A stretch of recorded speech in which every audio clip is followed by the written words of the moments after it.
channels as well.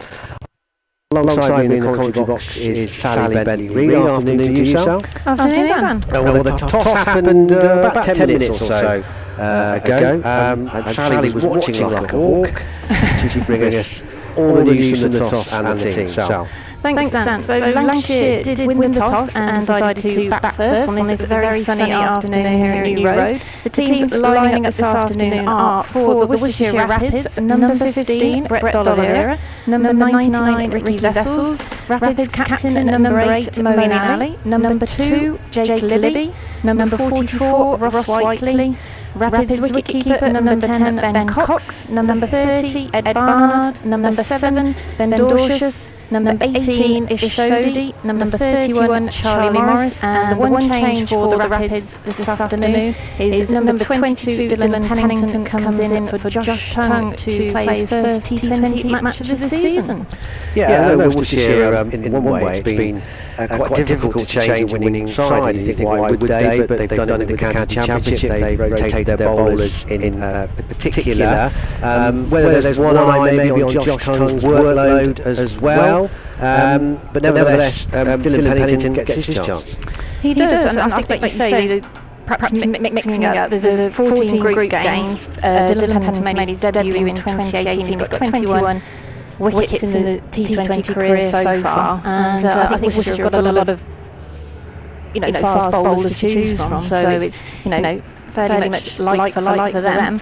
In terms of the visitors this afternoon, the Lancashire Lightning are today made up of number 7, Liam Livingston, number 32, Finn Allen, number 17, Alex Davis, number 6, Josh Butler, the Lightning wicketkeeper, number 33, and Captain Dane Villa, number 15, Stephen Croft, number 14, Luke Wood, number 26, Danny Lamb, number 2, Tom Hartley, number 8, Tom Bailey, and number 28, Matt Parkinson. It's no surprise now to see Lightning where they are at the top. 2 convincing wins from 2. Yes, of course they've got Josh Butler in the same way that Moeen Ali is here for the Rapids. It's a frightening because let's face it, they could mix up that top 4 any way they chose. And I think that they first played on Wednesday afternoon against Derbyshire just before the Rapids played Notts Outlaws here. They beat Derbyshire by 6 wickets. I think there was jokes in the Lancashire dressing room that it was going to be a toss of a coin of which of those 4 were going to come out and bat first. So it's a very devastating batting lineup that the Lightning have brought to New Road this afternoon. Yeah, I'm looking forward to seeing. I mean, Josh Butler, obviously, always tends to do well against Worcestershire.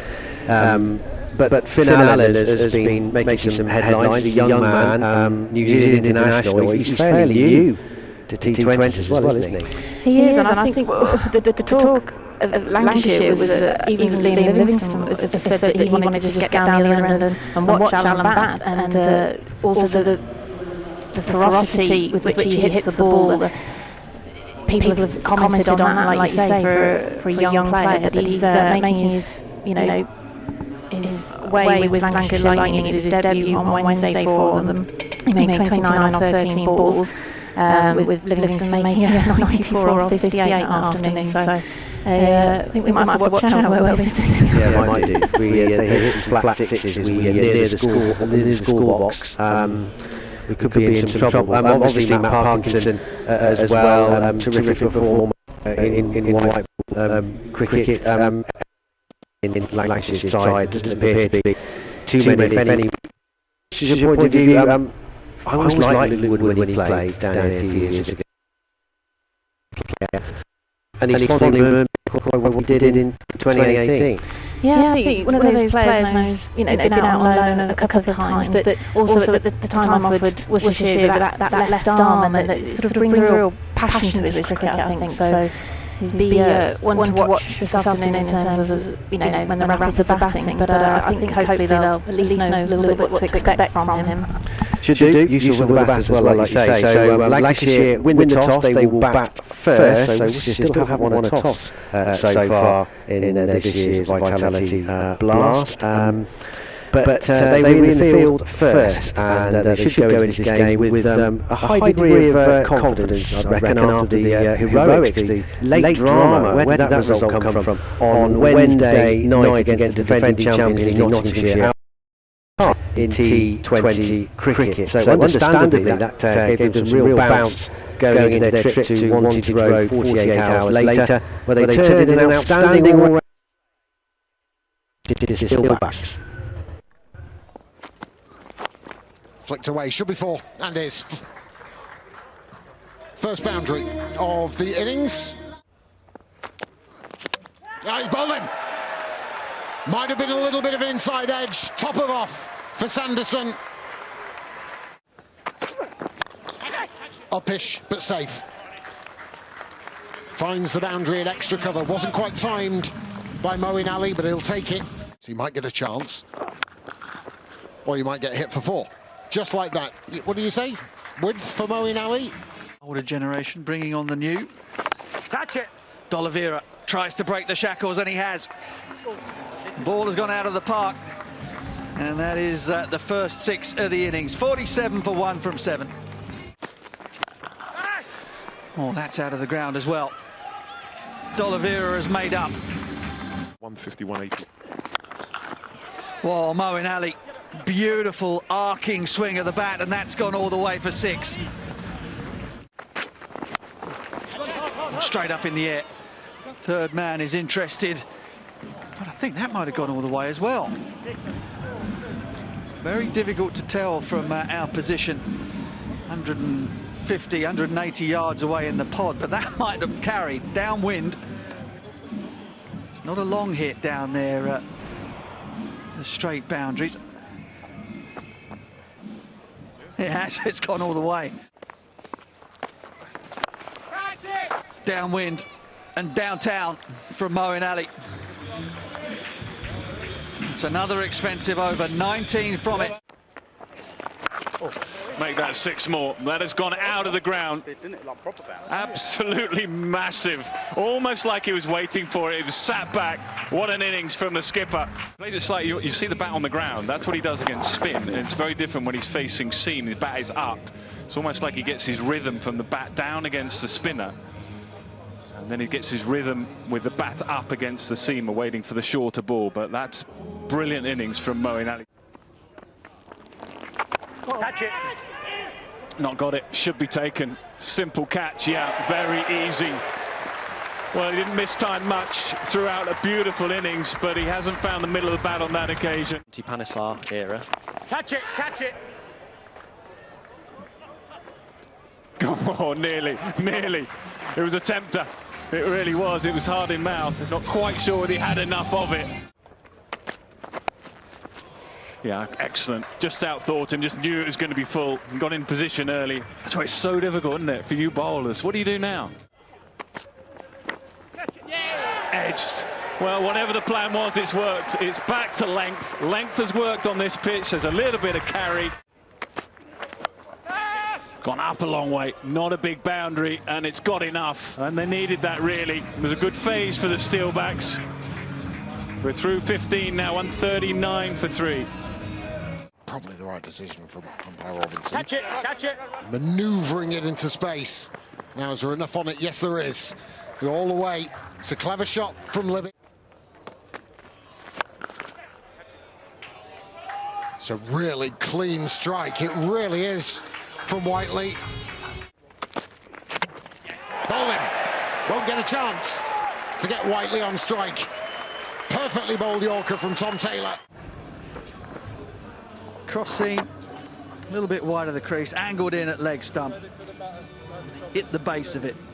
Still getting a full whack as well, I reckon.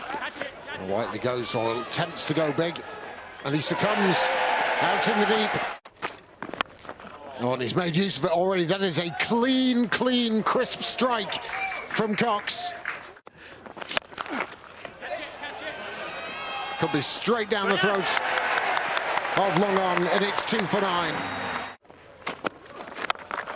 That's been hit firmly, but probably down the throat of the fielder out in the deep. Indeed, safe side it is. A nice finish for Sanderson.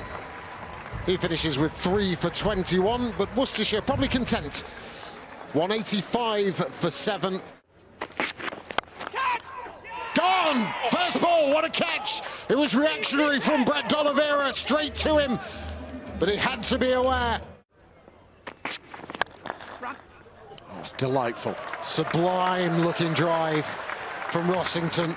Just oozed it through the offside. Oh, again, square of the wicket on the offside. The natural angle of the left armour going across the right-handed batsman. He's not got all of that. Shouts of catch. It might. Oh, what a brilliant effort! Ross Whiteley. Sensational. Got some airtime on that. Listen, he didn't get a good piece of it. If Vasconcelos, he'd be disappointed, but what an effort. Airtime. People always ask if man can fly. Well, he did for a few seconds there, Ross Whiteley. That was absolutely fantastic. That's a lovely strike from Cobb. He's strong through that long-on area. Saw it a lot when he played for Leicestershire and in Steelback's colours as well. Again, that's just gone over this time. Use of the hands. He's opened up the face of the bat. Gone over mid-off this time. 4 ball. Square of the wicket. Cobb just making room for himself outside of the leg stump. It's been a productive area for the Steelbacks backward a point. What a shot that is. Oh, that's delicious. Yes, in the slot. Yes, you got to put it away, but to do it in that dismissive way. Since the start. Thump. A little bit shorter this time for Morris, but the result is even better for Cobb. He's clothed it, and he's gone. Morris gets his man. Revenge is sweet, and Cobb has to go from deep backward square to down on the sweep. Oh, he's gone. He's knocked him over first ball. Ish Sodhi, brilliant signing for Worcestershire Rapids. He is going to be a major player in their campaign. End of Rossington. Yeah, big wicket. Fantastic bowler-ish, played for Nottinghamshire.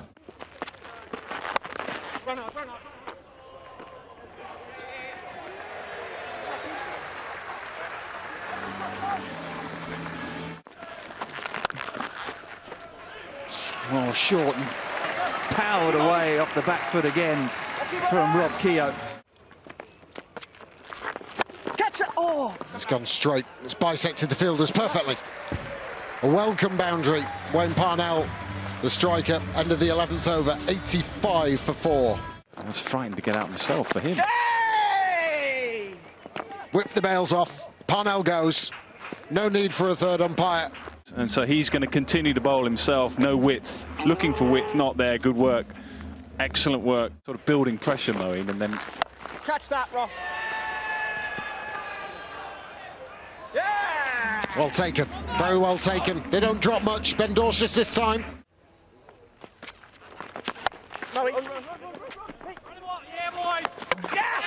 Now then.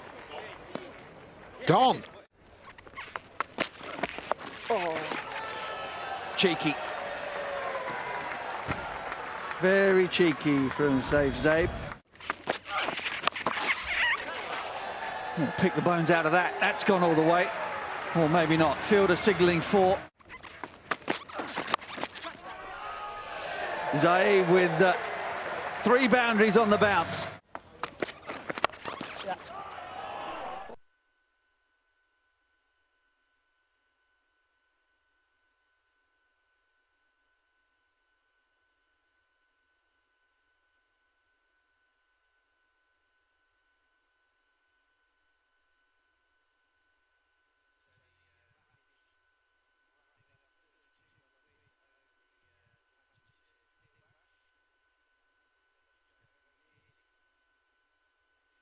Game in the sunshine against Lancashire Lightning. Moeen Ali is going to open the bowling. So the Worcestershire Rapid captain starting off with spin. He's such a key performer. No surprises there. Brilliant with the bat and the ball at Wantage Road. Important spell as well against Nottinghamshire in game 1 in his captaincy. Let's not forget that. Calm assurance. But they'll know how explosive this Lancashire Lightning top order is. Liam Livingston in terrific touch. Takes the first ball.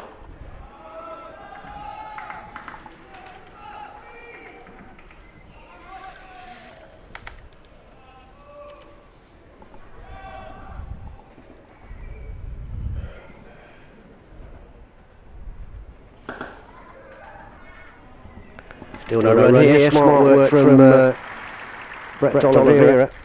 Of course, he took that first catch off the first ball of the Steelbacks reply on Friday. Beautifully put away though by Livingston, right out of the middle of the bat. There's a rocket to deliver that when Dollar took the catch, wasn't it, on Friday? Take the catch, will be hit and take the catch, struggle to stay on his feet. Take the catch, get yourself down to A&E. Brilliantly held on.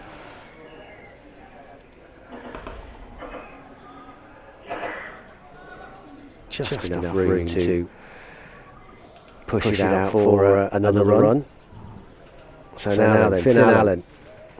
Got a lot of people talking this young man, just 21 years of age and playing his 18th T20 match today, but already a New Zealand international, thanks to his performance in the domestic competition in New Zealand, the Super Smash, won it with Wellington.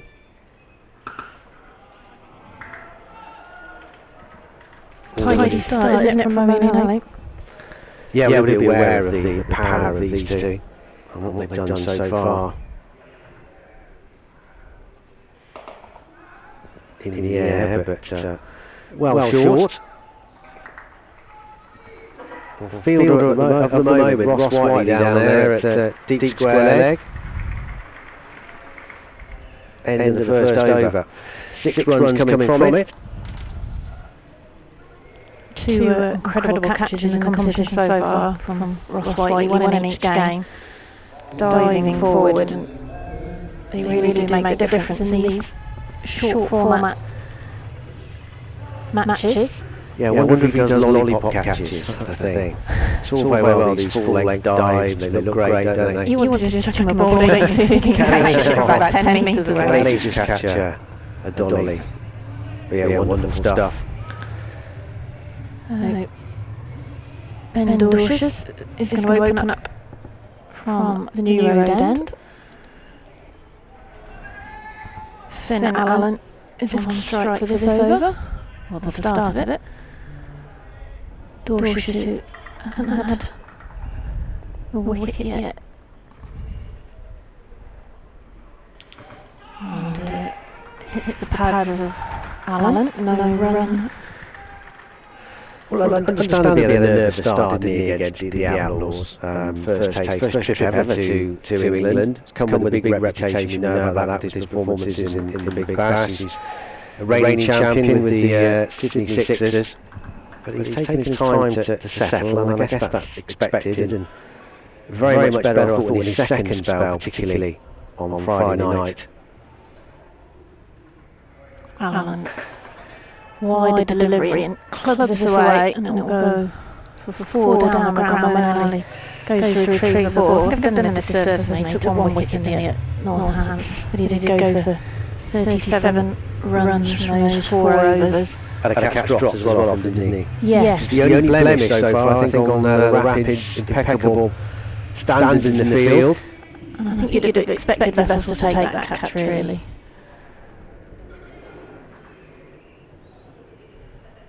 So, Allen's dispatched this one over the top, and that's 1 bounce and 4. towards the cathedral, bathed in the sunlight this afternoon, isn't it? Yeah, there are a few prettier ground than the new road on a day like today. And Finn Allen climbing into Ben Dorsh's early on the first ball here was a bit of a miss hit, to be fair. But enough power, of course, with the fielding restrictions in operation for the first 6 overs to easily get to the boundary, but that one was right out of the middle. Bit short, bit wide. It's just obviously got pace attack from Worcestershire, but it's on Wednesday. You need to take that pace off, really. So, see how Dorsh's does now. Again, Allen's tried again, but Sodhi will keep it to 1 for them. It's Sodhi, who's a replacement for the Rapids for the T20 campaign of Sandeep Lancashire, who was unable to get over for the tournament in the end, or would have missed too many games by the time he would have got here. Looks an astute signing as well, doesn't he? Wicket with his first ball on Friday. Terrific. Vastly experienced as well.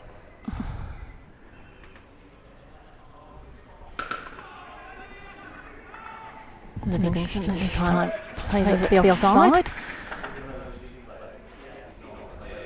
15 without loss. Lancashire Lightning. 1 ball left of the second over. So again, already gone 10 runs this over. See how Dorsh's can finish it off.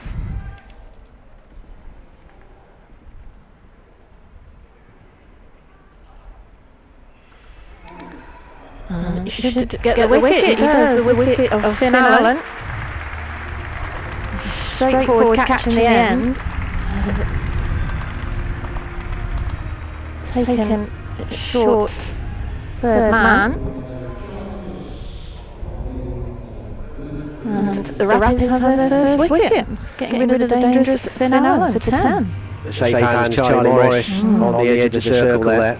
At a short third man. Yeah, he's looking to put that somewhere near the Graham Pavilion, possibly over it, into the King's School playing field, but yeah, maybe just threw the shot a little bit too early. Give away as he had a look at the bottom of his bat, making his way off. The disappointment from Finn Allen. Just 10 for him.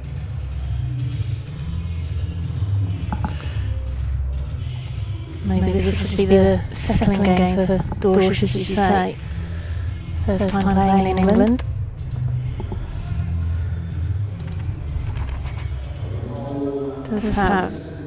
Did have 85 T20 wickets coming into this season. Coming down the field in front of us now. Long on position. Well, not. So just the one over then from Moeen Ali. Charlie Morris replacing him, and he's been a terrific addition to this T20 squad. Charlie Morris, very impressive since he came back into the side, really. And his 16th 2020 appearance since 2013. So that shows you.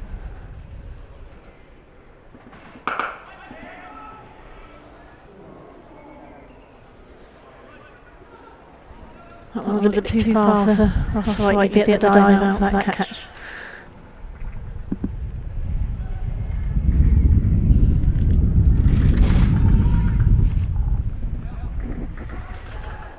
It's a good catch from Charlie Morris.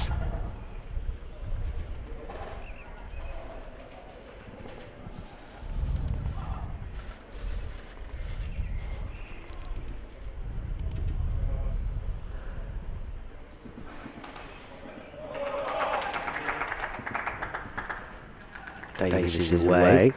Dabbs Pennington down to Dorsh's.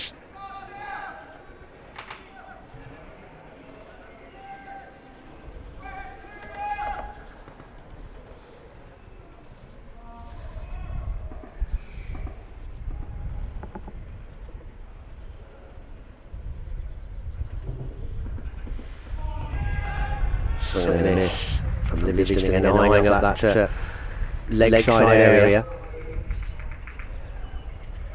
He'll be aware that Whiteley is there, but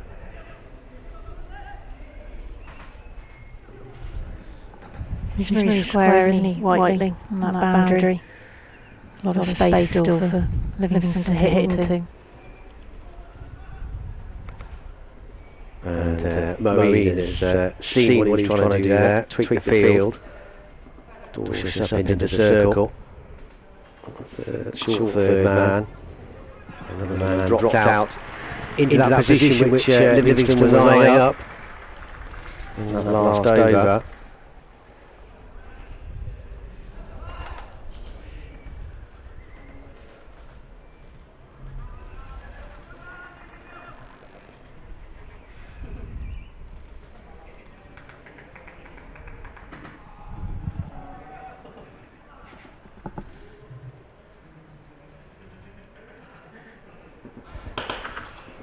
Wonderful stuff. That's big.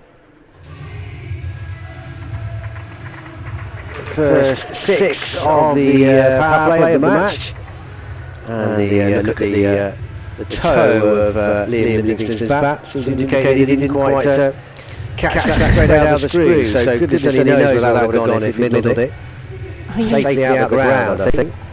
Good job that's not being used as a car park behind the Dollar stand, otherwise I think somebody might have had a bit of a dent in their car or a smashed window if he had got hold of that. Certainly a big 6 as it was. 24 for 1 after the third over. So 8 runs coming from that first Dylan Pennington over. Rather spoiled it. It was a terrific start from him. 24 for 1 then. Halfway through the power play.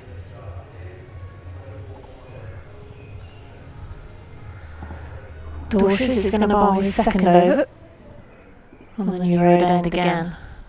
This is Davis on face.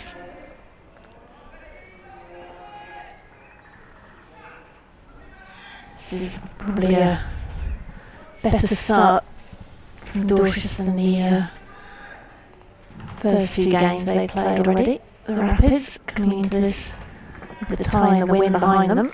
Yeah, 3 overs for 38 against the Outlaws was a bit of a baptism of fire for him.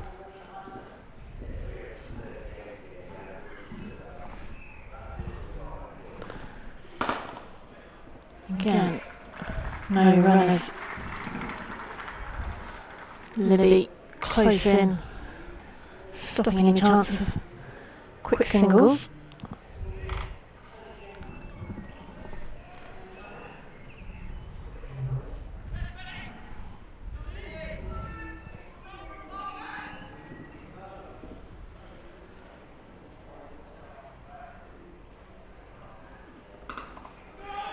Davis tries to get hold of this one, but doesn't time it at all. No run again as it barely gets off the cut strip.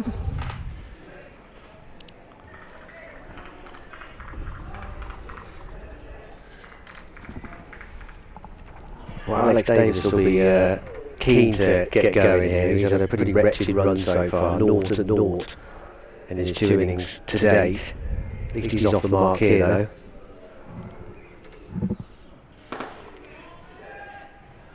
Yeah, get second run. Bard comes in off the boundary from the ladies' pavilion. The ground bathed in sunlight.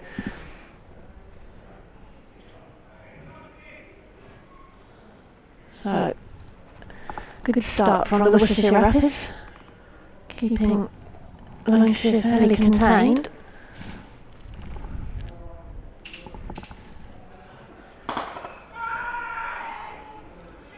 So slight misfield by Sodi, and he's going to scamper through for a single. No. I was going to say a good shot for nothing there. Still that slight error from his Sodi.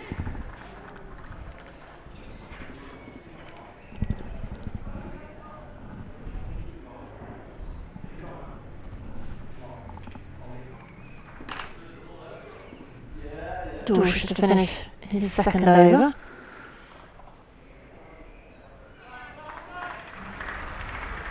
And again, one more single.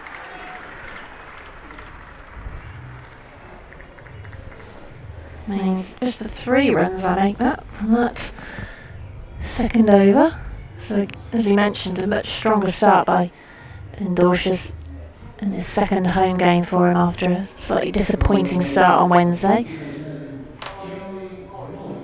And, Moeen once again keeping the bowling changes going with Charlie Morris to bowl his first over.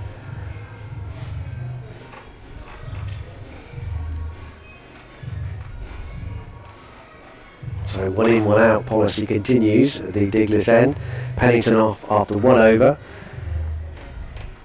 Here's Charlie Morris.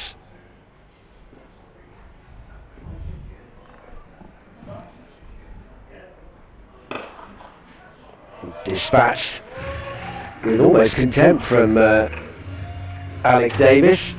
Climbed into that one.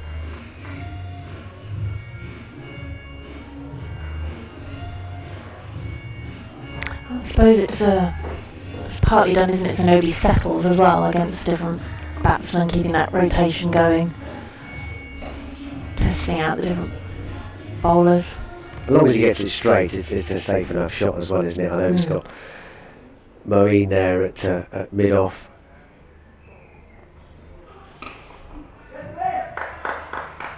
Walking around in his crease then, wasn't he, Alex Davis?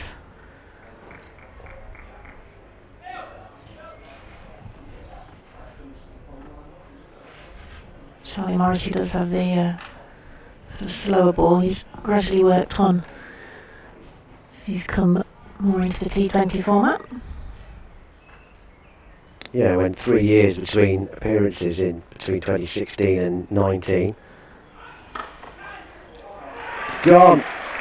Oh, he's crossed with himself there, Davis. He reached for it, and in the end, he's slapped it straight to cover. And Worcestershire again, safe hands. It went quickly, but Ed Barnard has made sure.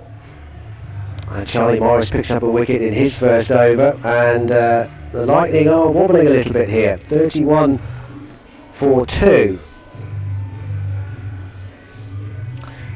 It's right there because Josh Butler's coming to the crease. Yeah, that was the plan all along.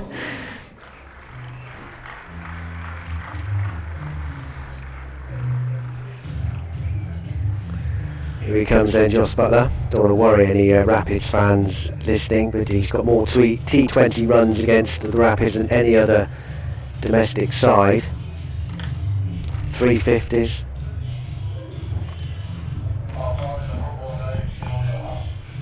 .57 off 22 balls here back in 2016. Some of his highlights against the Rapids, and he did that with a broken hand. Some of you'll no doubt remember. I do believe I was here, I do. I'd be surprised if you weren't. Yeah. Impressive innings. I think he hadn't played. He didn't play for Lancashire last year. I don't think he'd played T20 cricket for is it the 2 years prior to that as well, or certainly the year before, 2019. Yeah, I mean, it's a rare thing these days to see him in the Lancashire Scarlets, certainly. But he's in early here.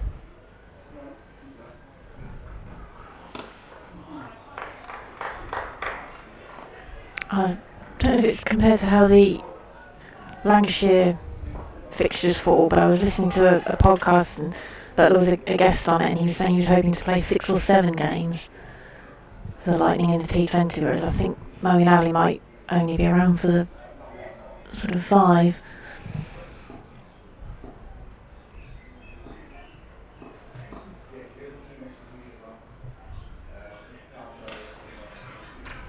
Butler is away. Yeah, but obviously Butler included in the T20 squad for England, along with Liam Livingstone and Moeen Ali. That starts against Sri Lanka. It's a 3-match series. First game on 23rd of June, Wednesday the 23rd, and they play on the Thursday as well, and then the Saturday. So you think with Moeen, his last game would be next Friday, in the return against Northamptonshire. Yeah.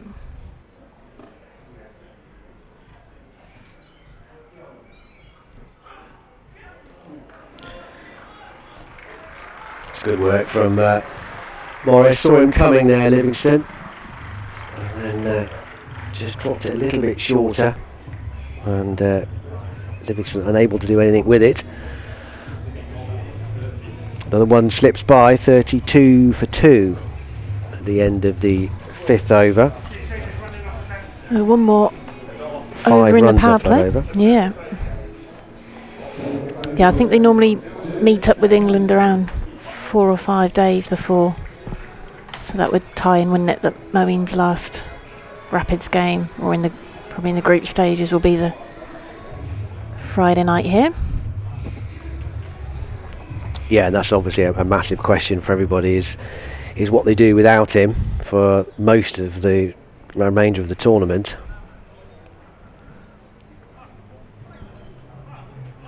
Just getting as good enough start as they can with him before he goes, obviously the target. So Pennington back in, this time from the New Road end. He's going to bowl to Josh Butler. Again, can't get a run. Excellent start by the Rapids.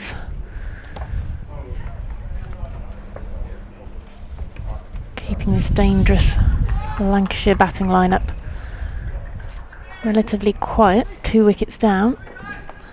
Finn Allen gone for 10 and Alex Davis gone for 7. This time Butler does get it away, but only for 1. Fielded down at short fine leg by Ben Dorcius.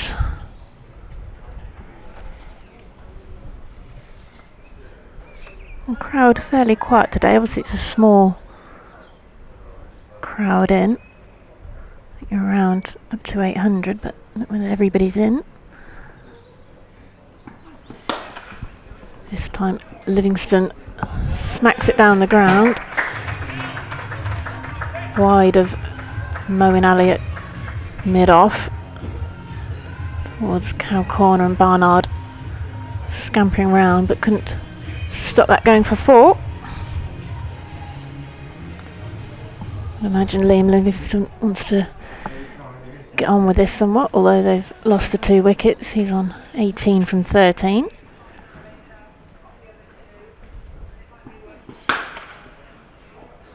Smacked hard by Livingston, but Moeen Ali got behind that one. He'll be crossed there. Livingston wanted to see that short ball. There was a nice inviting gap between Moeen on the edge of the circle at mid-on and Ed Barnard out to sort of Cow Corner. Went any distance away from Moeen, and that was 4 the way he hit it. Tried again, Livingston, but it's just got an edge on it, and it's gone behind the umpire. Square boundary. They only managed a single. He's still admiring Moeen Ali's shoes. I was about to say, I'm still in love with his sneakers, very definitely. What does Bumble call them? Wheels. Does he? Fancy wheels, I think. Butler this time. And the shot just flicks it around the corner. I did look them up for you, actually. They are available online. Well, forget that. Did you buy me a pair? I didn't know your size. Oh, fair enough. They weren't actually as expensive as I thought they were going to be. If you fancy shelling out £300, not really. No, they were around £80. So I thought you could get some for your Sunday cricket. It's going to take more than a fancy pair of shoes to improve my game. End of the power play though, 39-4-2, so Worcestershire will take that all day long, as much as you can rely on the score after 6 overs to predict how a game might go.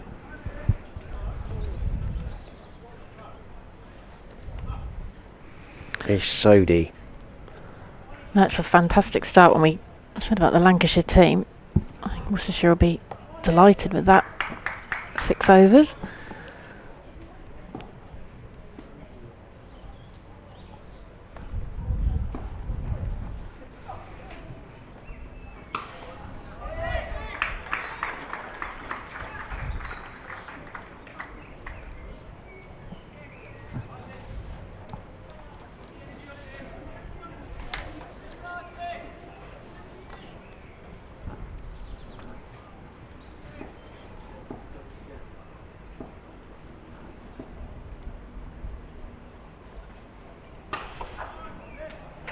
A little bit more air from Sodhi that time. Slight fumble, but Ed Barnard recovers. I just wonder what sort of impact this will have on Brett D'Oliveira, really, to have someone of Sodhi standing in the squad, what he's going to learn off him. Must be an incredible opportunity. Sodhi, seasoned New Zealand international, won this competition of course as well.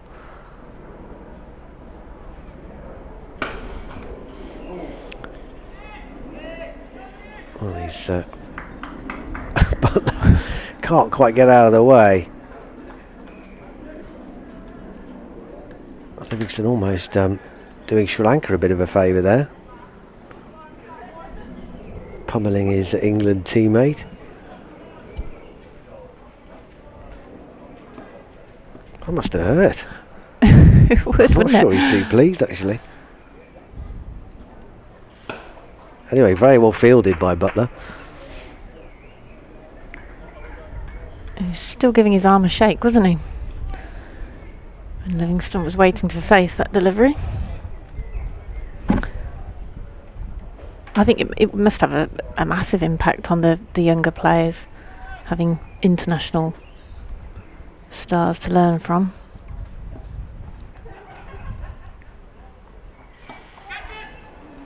Again, Sodhi sees him coming. A clever bowling.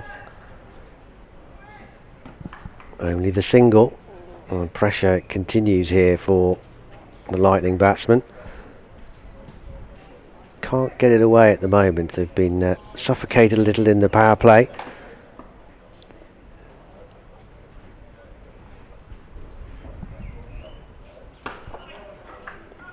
Oh, terrific again. D'Oliveira this time.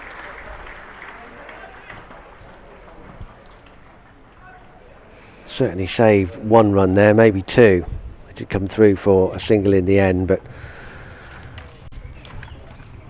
great work. 43-4-2 at the end of 7 overs now. So just 4 off that over.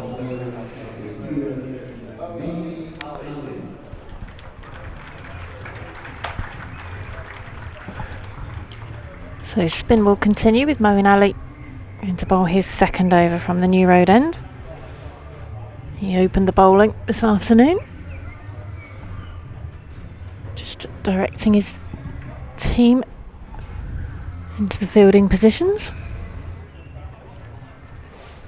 So Lancashire not really getting going, those partnerships so far.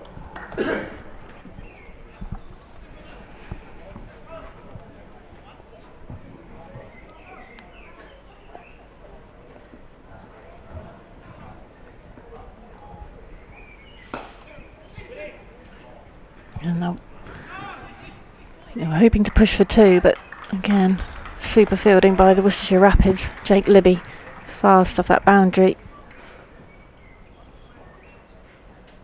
Something Worcestershire has certainly done well and improved on year, I think, the last few years in T20 cricket.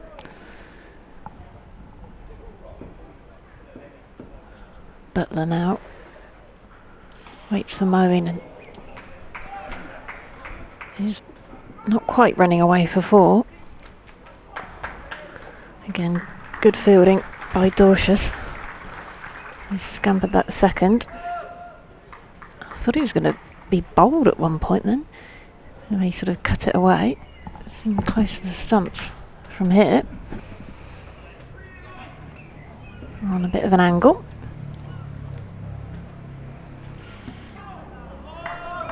Moeen Ali hits the pads of Butler, and they really are struggling to get away, Lancashire Lightning. Much to the delight, no doubt, of the Worcestershire Rapids fans who are lucky enough to be in the ground this afternoon.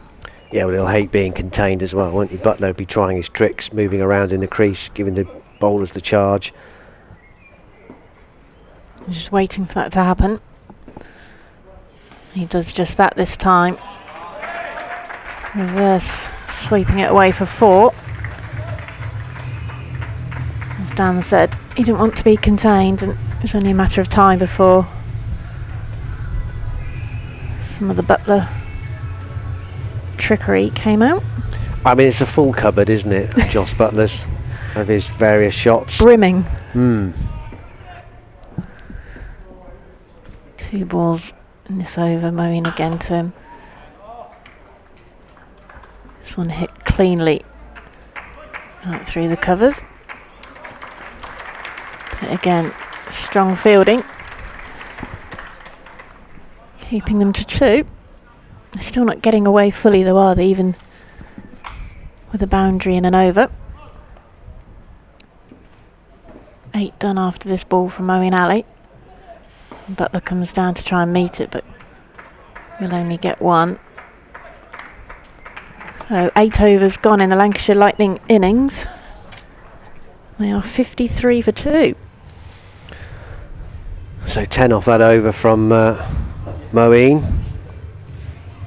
Well, this is the point where, yeah, Lightning will be looking to obviously consolidate a little bit with those 2 wickets lost in the power play, but with these 2 at the crease, there is still a very good chance to lay a platform and go on to post a very competitive total.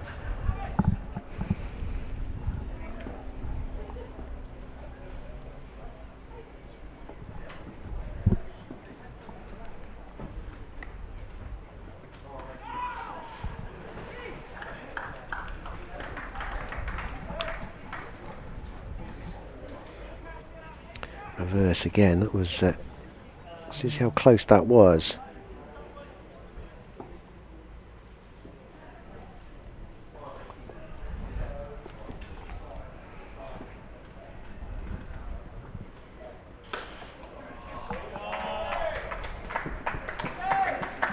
Barnard is quick, but not quick enough.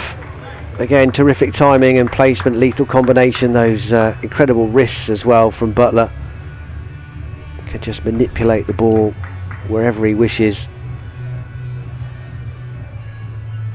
Looking at that unguarded third man reach in the previous shot with the reverse paddle. Getting it right that time with that sumptuous square drive. 57 for 2. Will only be 1 this time.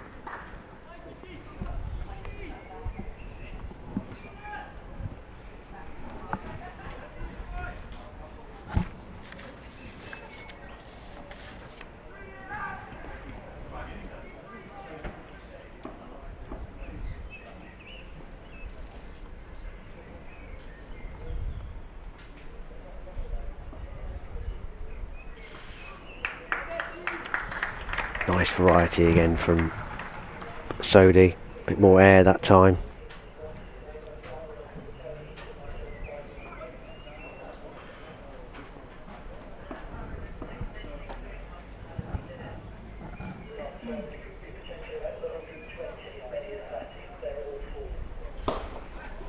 Well, a little bit quicker, pushed through, but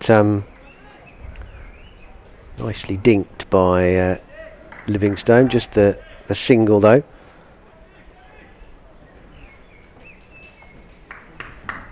This is the partnership though, isn't it? This is the key one from the Rapids point of view.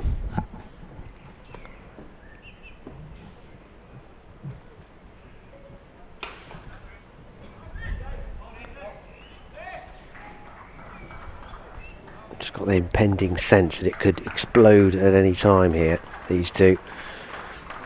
Got themselves in now. Livingston 23 from 21, Butler 19 from 16.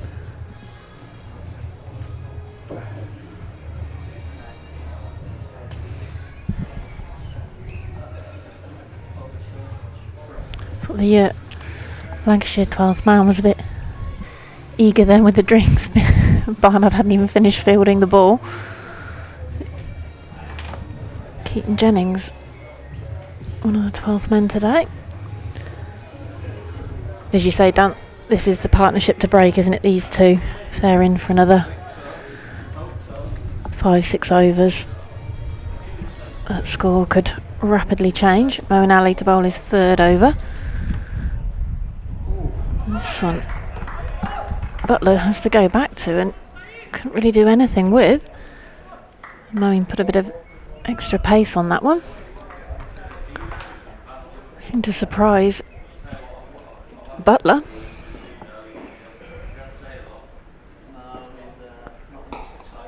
Again, Moeen Ali did seem to push that one through a bit quicker once again. Bit of turn, maybe that previous delivery as well. It seemed to sort of climb up a bit as well on Butler. Both of them. No run from the first 2 deliveries. This time Butler gets down on one knee. Goes for the sweep. Still nothing. Getting a bit frustrated. He's gone for a walk. He's taken his glove off. That one just caught him on the glove. Not having a lot of luck out there, is he, Joss Butler? Well, that's not the area he was hit, was it, earlier on by I didn't think it was as much on his hand by Livingston. I think that one was the ball from Moeen. This time bowls him again. Moeen Ali wants to do his own fielding. And you take a single again.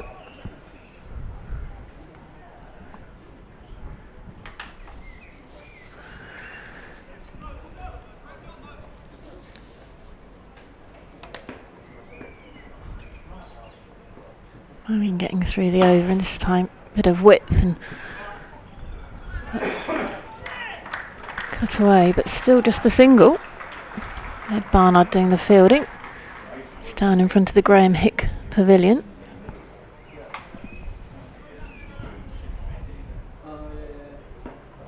Moeen Ali to finish this over. This has gone high in the air, but has gone for 6. 6 for Joss Butler to finish Moeen Ali's 3rd over.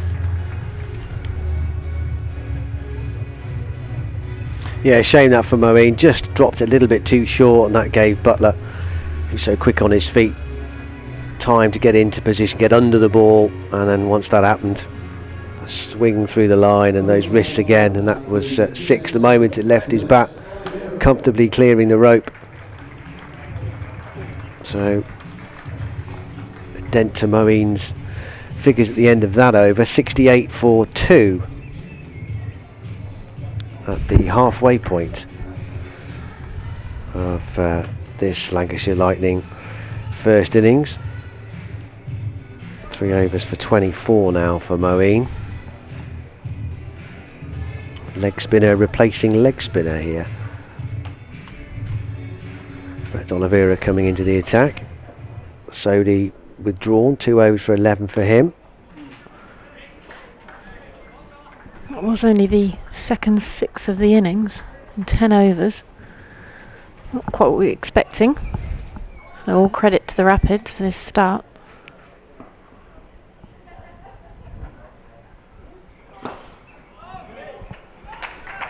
Yeah, it was quite a tricky pitch here on Wednesday, wasn't it, against the Outlaws.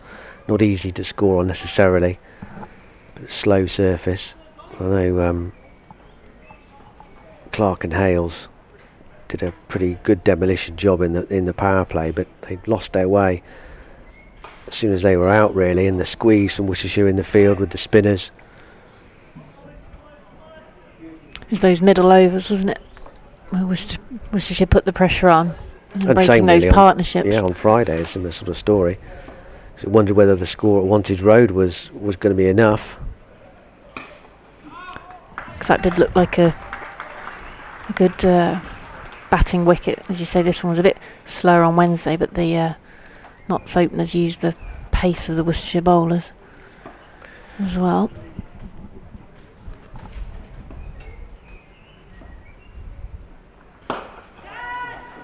Could be out, and it is. He's hit it straight down his throat. Livingston's gone.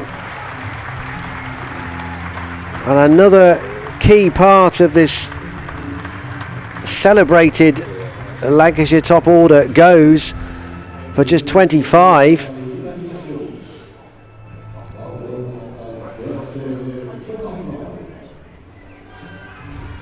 And D'Oliveira strikes. Not enough elevation. Flat from Livingstone.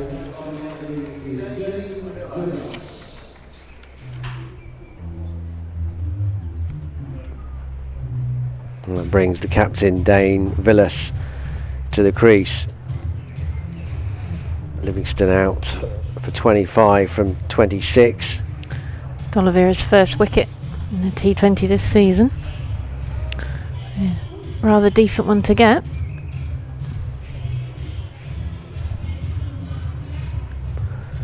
But he's hit it straight down the throat of Ricky Vessels. He couldn't have... Didn't even move, did he? I don't No, he think. didn't have to. That'll make Vessels feel better after his drop in the last game. Now that was flat and straight at him. Villas is the new man then. Captain's not needed here to get his team up towards a testing score.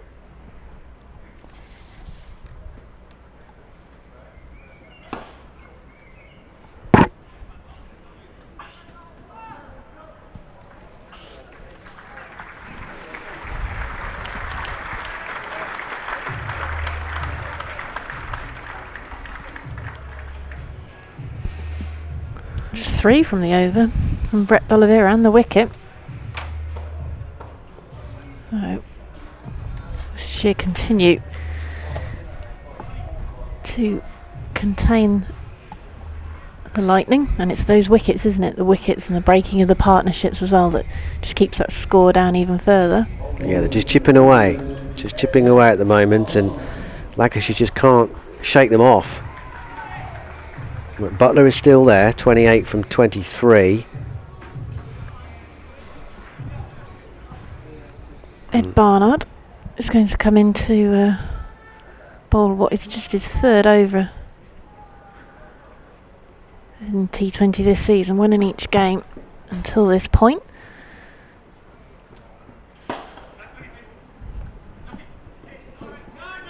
Lightning there.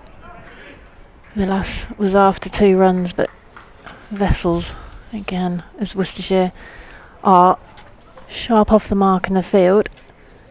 He's down here in front of us. Long on. Pace off the ball straight away as well from Barnard there.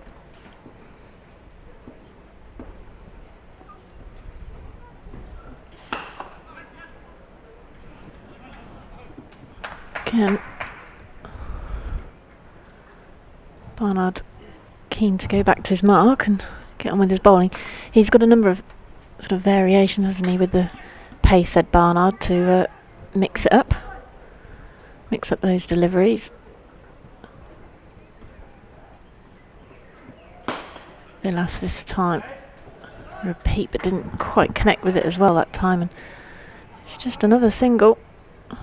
Ben Cox with the helmet on, standing up to the stumps for Ed Barnard this afternoon. Yeah, just went for 9 runs in his first over, his one and only over against Notts, and then yeah, got some tap at Wantage Road, 1 over for 21. Butler again, can't get him away either. D'Oliveira throws the ball hard into the ground, just next to the covered wicket. 2 along from the one they're playing on today. They move that covering.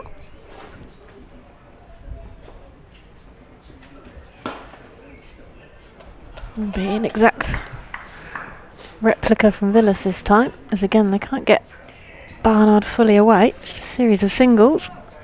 Well, they'll be happy to do this for a while, won't they? Just pushing it around and then look for that 4 ball, or perhaps to try and manufacture something.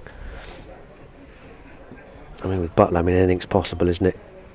While he's still there. Again, Barnard's done well. Keeps it to another single. 77 for 3, the Lancashire Lightning after 12.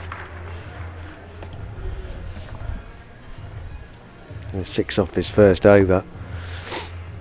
That'll probably do Barnard's confidence a bit of good as well, as you say, after the 21 runs on Friday night.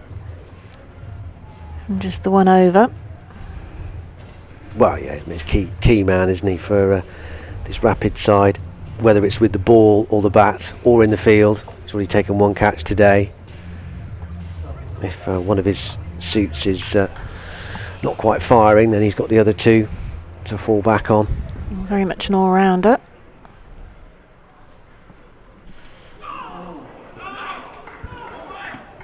Well, how close was that? Looked very, according to the reaction of Brett D'Oliveira.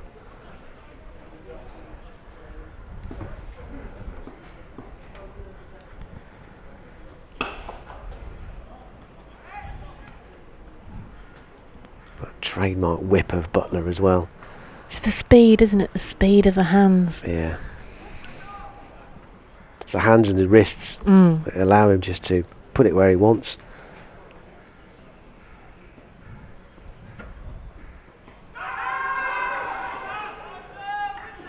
It's a sort of manipulation in that sense, isn't it? That you can bowl here to me, but that doesn't matter. That's fairly irrelevant, because I'm going to still hit you wherever I like. It must be a nightmare. Nightmare for the bowlers.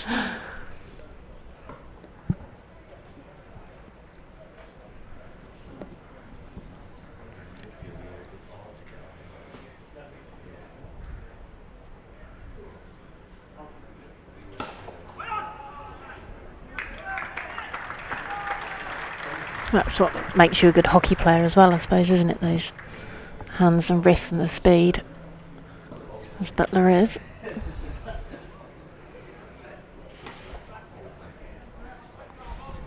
Again, only be a single.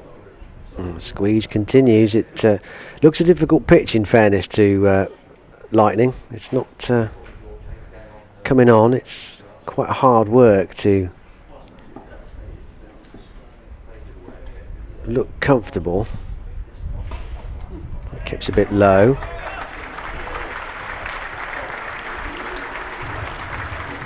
This shows you a bit of up and down bounce. There's a bit of turn out there. It's a bit of an effort so far, so maybe sort of around 150, 160 might actually turn out to be a pretty decent total. We'll have to wait, of course. 79 for 3 at the end of that over. 7 overs to go. Only a couple from that Brett D'Oliveira over. Yeah, very tight bowling from Brett D'Oliveira this afternoon. Charlie Morris going to bowl from the new road end again. Just a 1 over so far from him, 1 for 5.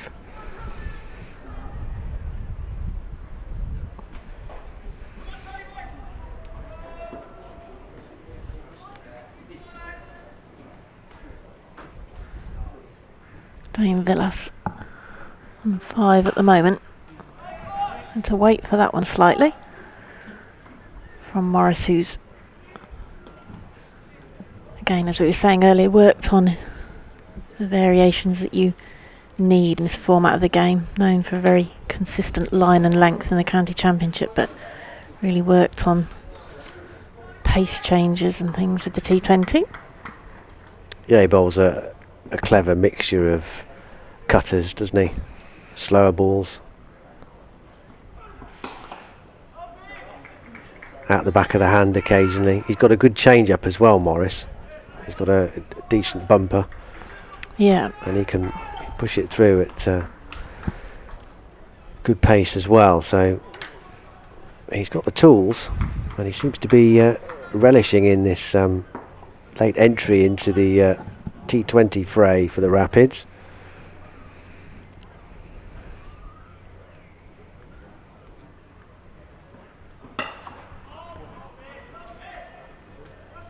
Sound quite clean off the bat for Dame Villas.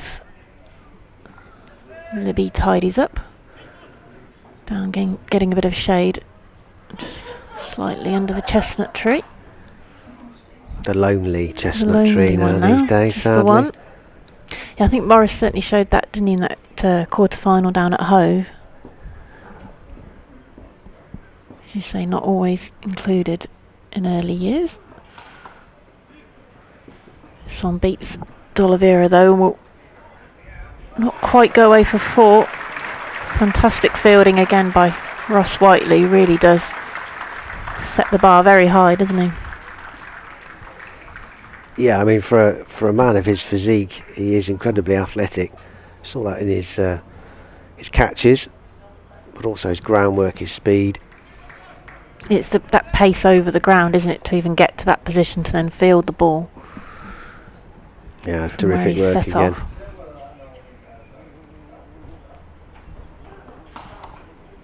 There's that slower one from Morris. Yeah, just making it tricky for the Lancashire Lightning batsman, Dane Villas, the captain, and Josh Butler, the Lightning wicket-keeper, just to time the ball. 86 for 3, 1 ball remaining in the 14th.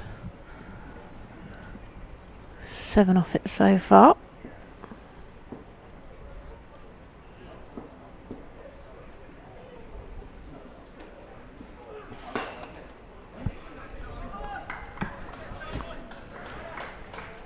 Finishing up with a single again there, Charlie Morris, end of his second over. 87 for 3, the Lightning still not really pulling away, but as Dan said, don't know what chasing 150 might be like.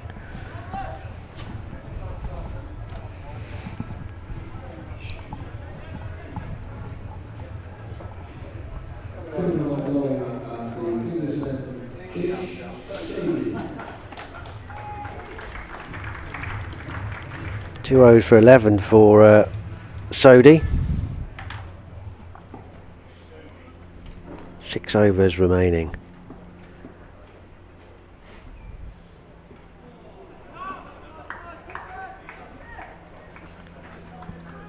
How many times have we seen that now? 2 or 3 times. He's hit 1 through there, hasn't he? He got 1 successful reverse sweep away for 4. Missed his last couple though.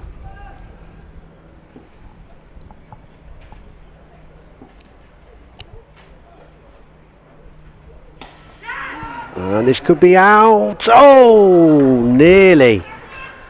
Terrific effort from Moeen. Back for 2. That was hanging for a long time. You just thought he was going to quite get there, didn't he? Well, you can't have Ross Whiteley everywhere, can no. you? That's the thing. And it's hard to judge from where we are exactly how far he had to go. You could see Moeen was making ground, but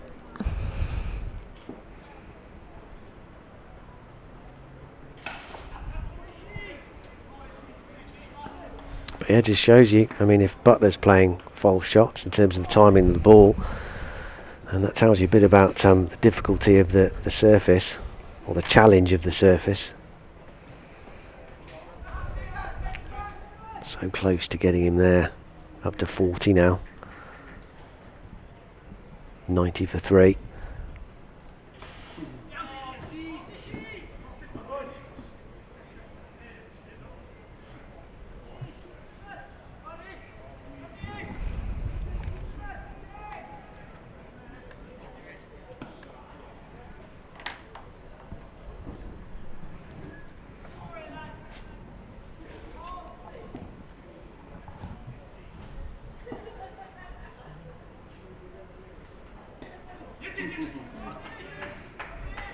just 3 boundaries from Josh Butler so far, but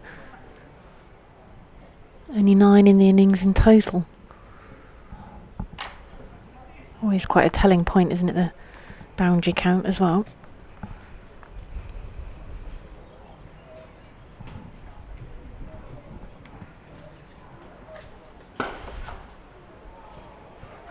That's beautifully placed though. Needed to be straight to take long off out of the equation, and Villas has hit it perfectly to end the over with a boundary. So some relief for Lancashire at the end of that Isodi over. 96 for 3. 9 runs coming from it. And now just the 5 overs to go. Run rate is just under 6.5 and over. There's 68. So we're looking around about one. Yeah, I mean we're looking at what, 120, 130 with that rate at the moment, but don't want to double that in terms of run rate at least anyway. Well, they had 68 after halfway after 10. Now on to 96. So yeah, perhaps not quite what we were expecting. 130 maybe at this stage. Can't get out and look at the wicket either. 5 to go. Lancashire do have wickets in hand, of course. 7 still to come. And Butler still in. Dorshus with his 3rd over this afternoon. That's hit hard. Straight to Barnard. Didn't have to move.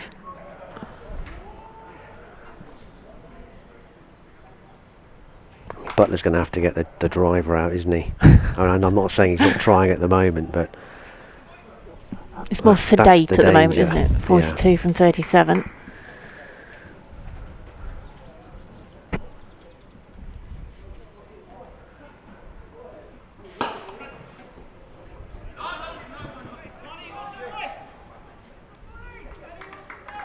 I certainly were hurrying there, looking to try and steal a 2nd run, but as we keep mentioning, the Worcestershire fielding is excellent.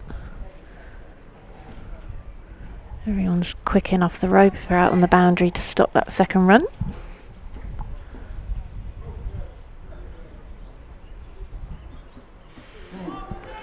Dorshus with his left arm over. See, that's better from Dorshus. That's what he was doing on Friday, is that 2nd spell that he bowled, he was mixing his length up, he was mixing his pace up, and it was much more effective. His last 2 overs against the Steelbacks only cost him 9 runs. And it's just that sort of thing that I think is obviously what's brought him a lot of success. So I'm reaching for it, but fantastic fielding again by Ross Whiteley. Deserves the round of applause he gets from the relatively small crowd in, and his teammates on that one. It's just about having the confidence in his new environment to express himself properly. That's the thing with Dorshus, I think. I mean, you don't get the stats that he's got without being a decent player, do you?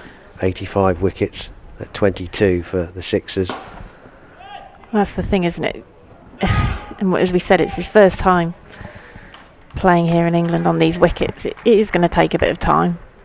And perhaps, as we said, or as you just said, that's what he's doing in this first spell, is almost testing it out, isn't he? Then the key then is learning from it for that 2nd spell, which was evident on Friday night. Well, he just looked and a different bowler, yeah, from the one we saw early on against the Outlaws.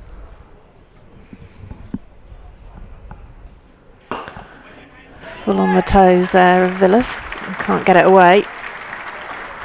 Wraps up that over. I mean, he's won the Big Bash twice. He's also won the Marsh Cup there, Australia's 50 over domestic tournament as well.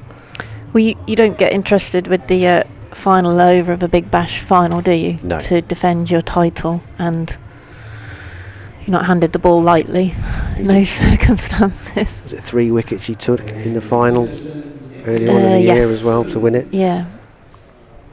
3 for not many. 101 for 3 then at the end of the 16th over.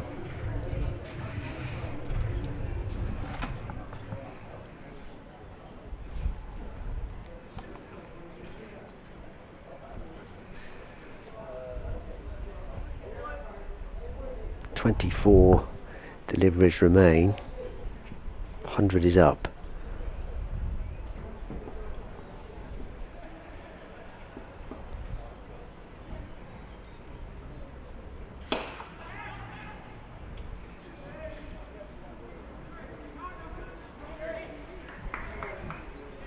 Vessels recovers in time to make sure they can't pinch a second. They were tempted, weren't they? So don't run on a misfield. You don't have to remind poor old Jack Haynes and Jake Libby about that. No, no. It's a real sad blow that Jack Haynes can't be part of the Rapids T20 squad with that ankle injury he's picked up. Yeah, real shame for him with the form he was in the Championship as well. Yeah, and hopefully we'll see him back sooner rather than later.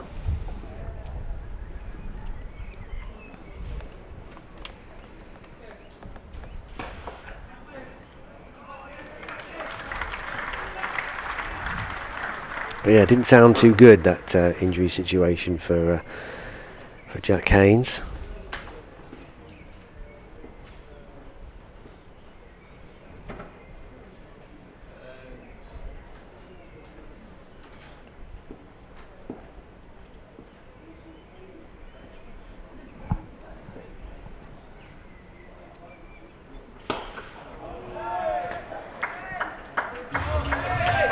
Not quite out of the ground, but pretty close. Although something that just disturbed Josh Butler's vision in that previous ball, and cleared his mind, cleared his sight, and the ball nearly cleared the stands as a result. And the 50 is up for him, and a fine way to do it. 52 from 43 balls, 109 for 3, and now is just the moment where he's going to start to cut loose here. I think so. I think that might just be the start of it.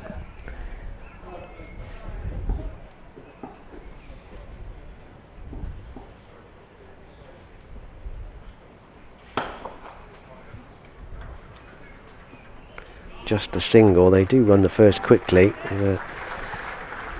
Hint of maybe can come back for a second if there's a slight misfield, but safe down there from Brett D'Oliveira. They're very fast, aren't they? Oh, everyone seems to be these days. Running between the wickets.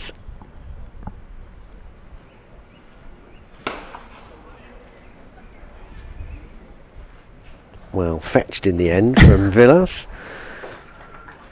And he's pinched the bowling at the end of the over. 111 for 3. Looking to see if that damaged his bat at all, the way that had to go and get that delivery. And 4 overs for 30 for Ish Sodhi. 3 overs to go. Yeah, I mean, if you're Dane Villas, what do? I mean, you get a single, don't you, and then just let Butler take as much of it as you can.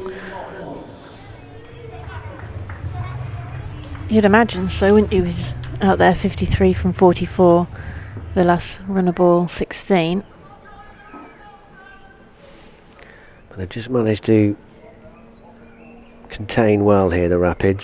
I've not had one massive over, Lancashire. Morris starts with a single as Villas did give it everything but didn't quite time it, and very straight to Vessels.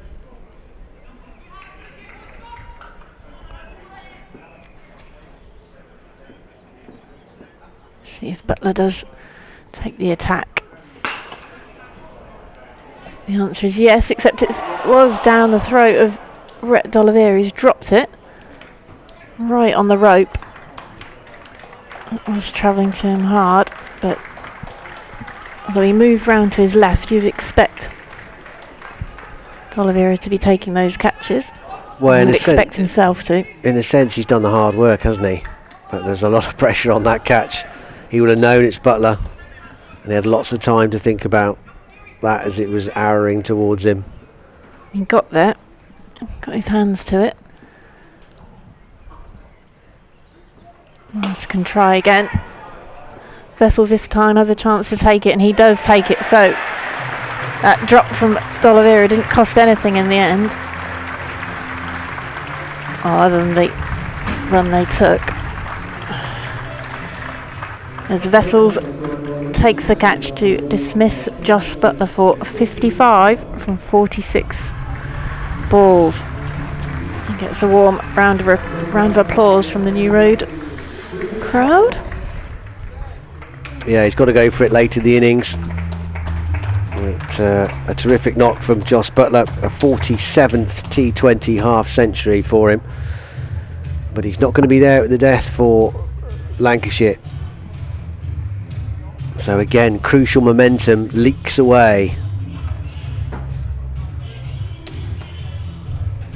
Steve Croft is the new batsman. So the captains have to see them home here. Now the loss of Butler, he's going to have to assume the senior role.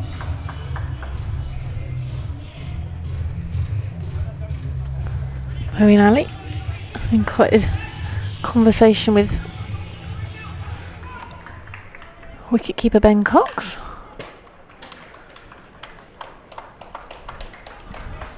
Second wicket for Charlie Morris, just keeps chipping away, doesn't he? Another terrific effort from him. He crossed through the last. Takes that next delivery.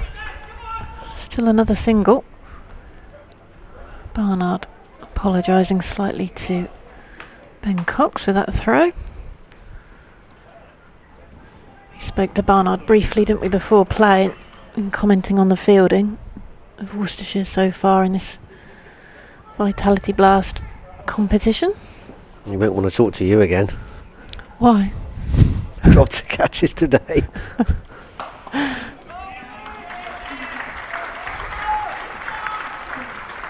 I thought I'd said something to offend him. I thought I'd missed. Not this time. Not this time. Not this time. No. I haven't been blacklisted just yet. But overall, the Worcestershire fielding, it's right up there, isn't it? With the very I mean, it's top been immaculate, teams. really, for the last two games. But you know, such is the nature of T20 and how hard the ball comes at you. I mean, it's virtually impossible to keep those standards up for the whole tournament. They are going to drop catches. I think that the main thing this afternoon is that one hasn't cost them. You know, Butler's now not there at the end. Charlie Morris finishes at over 116 for 4, so 5 off that one. 2 for 18 from Morris. Wicket.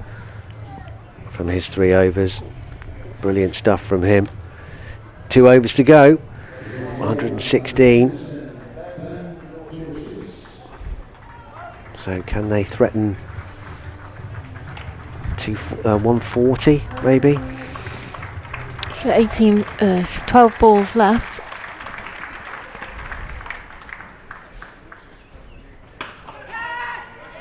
Oh, and another one goes down. Again, it was hard and fast. Jake Libby this time. Well, typical, just as we've been saying how good Worcestershire are in the field. Commentator's curse, isn't it? Oh dear. Catches have gone down today. Flat and hard, right at him as well. But couldn't hold on.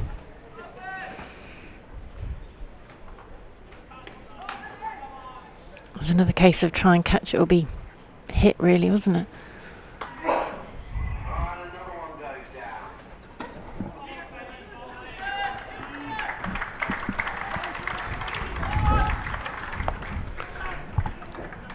And Dorcas has suffered a bit, hasn't he, from drop catches as well. Want to take more wickets than he has so far. There's another one gone.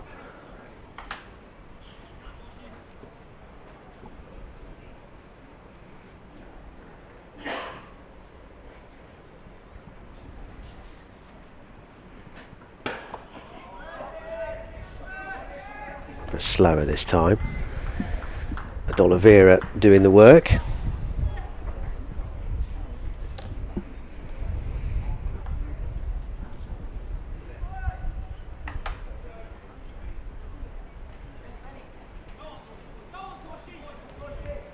Three balls to go. 3 runs off the over so far. And run the hard quickly, but won the first one quickly, but no chance to come back for a second. Again, good change of pace from Dorcius, back of the hand that one.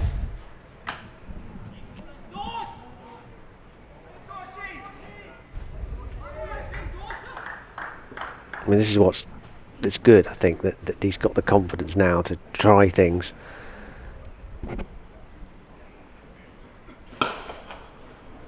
It's disappeared. Back over his head though, changing back up to something like his normal pace. And no chance for D'Oliveira to cut that off. Raced away.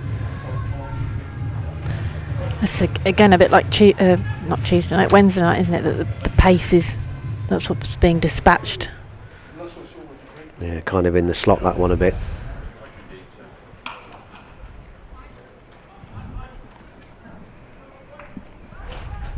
One to finish the over, 125 for 4, with just one more over left to go.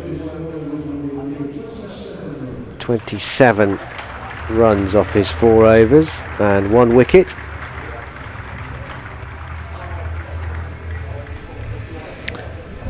Well, by far his best return, really, these 3 games.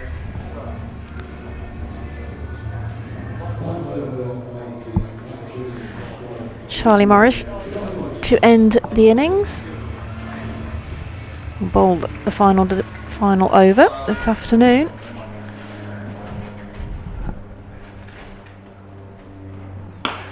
Stephen Croft, Vessels isn't going to cut that off as it goes flying past in 1 bounce 4. Hit with great power. And to wait for it a little bit, slightly wider, but met it fairly well.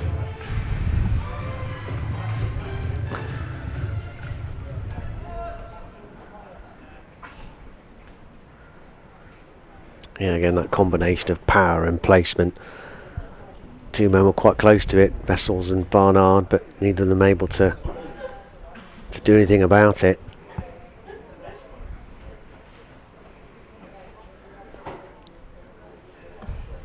Ball being sanitised. Morris has a quick chat with his captain. 5 balls to go, 129 for 4.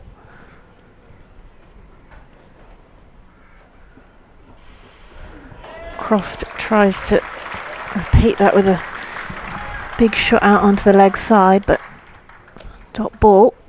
Yeah, again, slightly slower. He's brave here, Morris. Rarity in T20 cricket, and in the final over of an innings.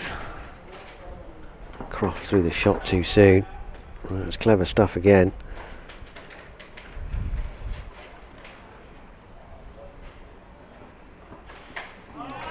Same again. It's not reading the deliveries from Charlie Morris. Excellent bowling. Cross going to come down, tap the pitch. I'm not really sure that's going to help, I'm afraid.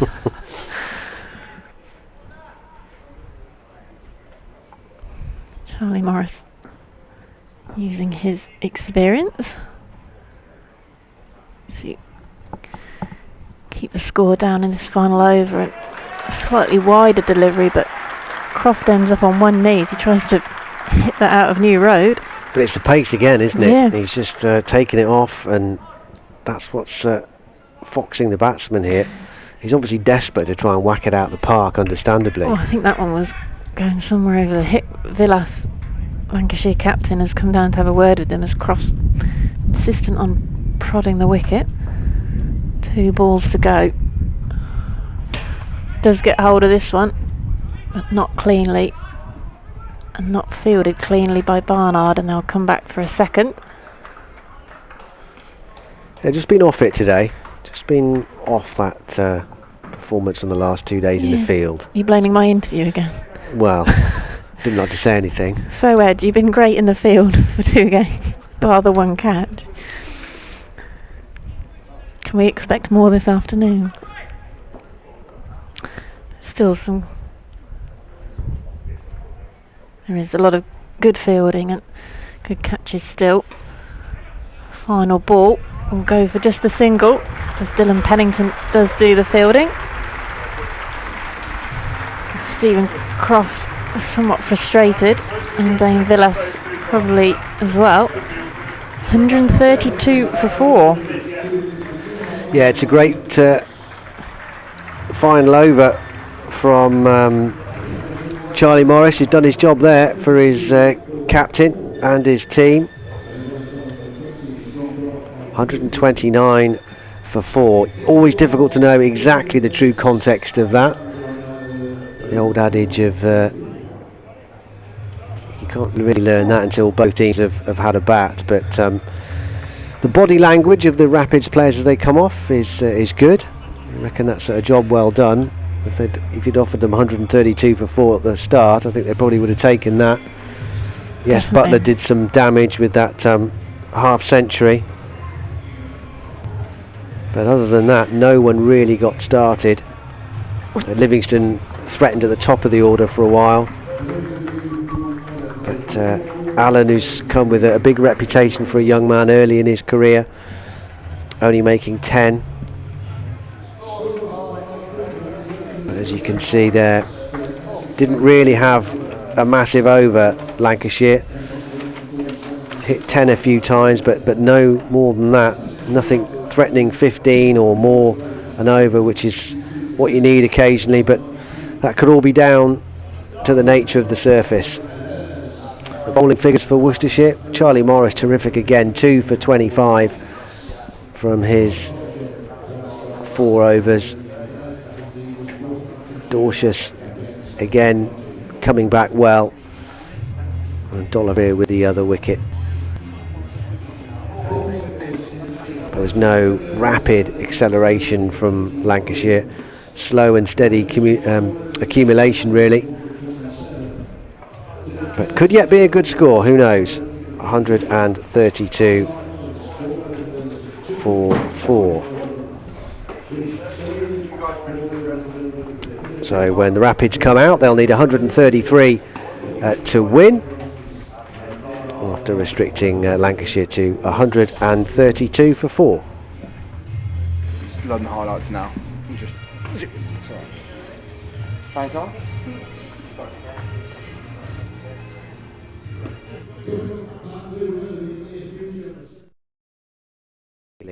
On Friday night. Allen wide delivery and clubs it away, and it will go for 4 down the ground by Moeen Ali. So Allen's dispatched this one over the top, and that's 1 bounce and 4 over towards the cathedral.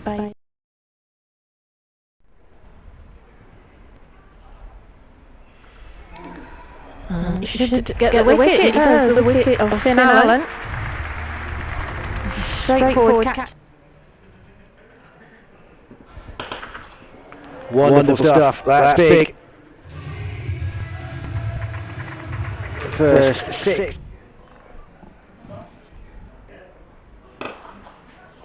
Dispatched with almost contempt from Alex Davis.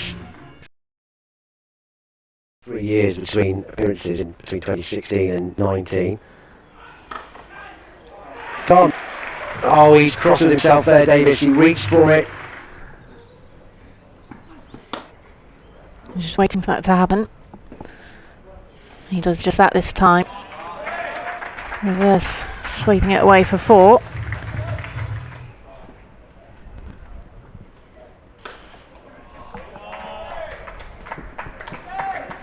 Barnard is quick, but not quick enough.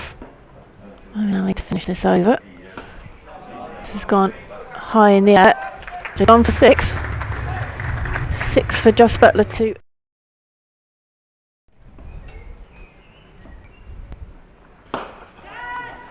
Could be out, and it is. He's hit it straight down his throat. Livingston's gone.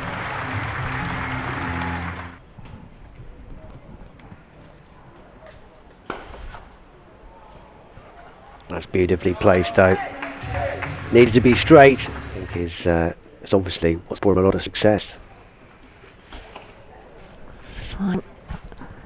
reaching for it, but fantastic fielding.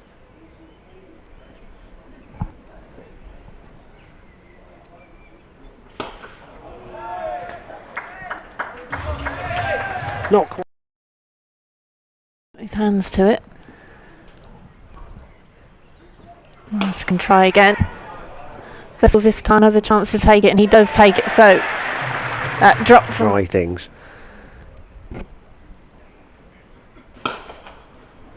It's disappeared. Back over his head though, changing back up to something like his normal pace. He's Stephen Croft. Vessels isn't going to cut that off as it goes flying past in one bound.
Well, welcome back to New Road for the resumption of this match between the Rapids and the Lightning, and the Rapids batsmen on their way.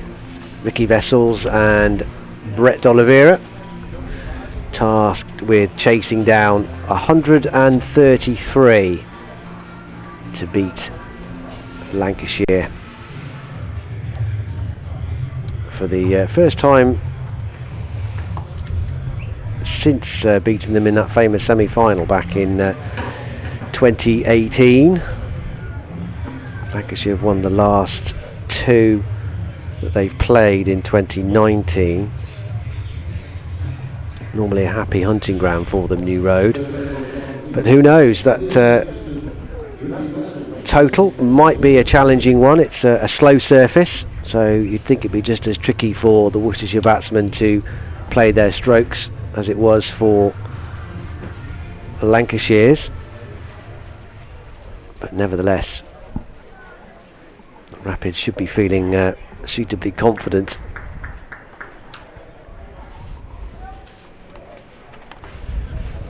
Liam Livingston's going to open the bowling, so like Worcestershire, starting with spin from the Diglis end first up. And Vessels is away first time. Could do with a score, Ricky Vessels, 14 and 8 so far, but Rapids fans know how destructive he can be in this form of the game. Had that brilliant year a couple of years ago. Was slightly unlucky with the run out on Wednesday, wasn't it, with the direct hit?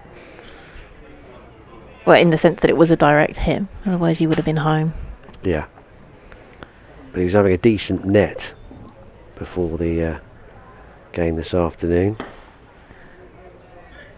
I've seen quite a few into the Basil D'Oliveira stand, which is a good sign. Because I did think in that game on Wednesday he did look in good touch until that point. He seemed to be timing it well.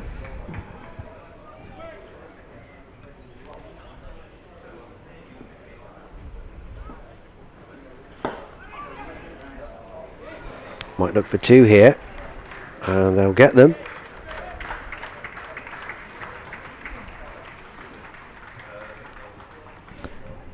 Quick between the wickets, aren't they? Brett D'Oliveira and Ricky Vessels. D'Oliveira in this position of opening this season. Slightly quicker from Livingston, but plenty of time for Vessels to adjust. He got 100 quite recently, didn't he, Brett D'Oliveira, in a second 11 game, T20. That was on Tuesday, wasn't it? Kidderminster. Oh, he's very nearly cleaned up there, though. He's got a fortunate bottom edge that has found its way to the fence, and a lucky end to the over for him and the Rapids. Could easily have gone back onto his stumps. 9 without loss, though. Good first over. Yeah, it was a T20 warm-up game against Gloucestershire at Kidderminster, classed as a seconds match, I believe, or sort of, because it wasn't in the schedule and it can't be a first team match, but I think basically both clubs, both sides, had first team sides out, both counties.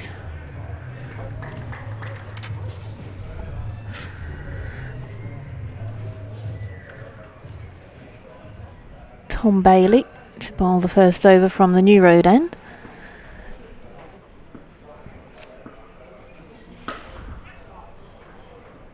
Turned and pulled away. Vessels will take one for that. Seemed to make a good contact time that one well, Ricky Vessels, although not quite well enough to get it past the fielder on the boundary, but seemed to read it well. Yeah, I mean, we know he's got a terrific pedigree, Ricky Vessels. He's one of only 3 batters above 4,000 runs in this form of the game. This time D'Oliveira a bit lucky again. Luck with him today as that one goes past Butler. 4 more runs. Notoriously tough to set fields to the bottom edge, under edge that your keeper can't stop.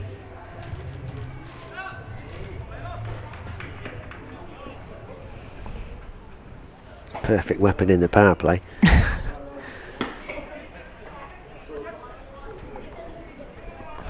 Butler keen to be involved.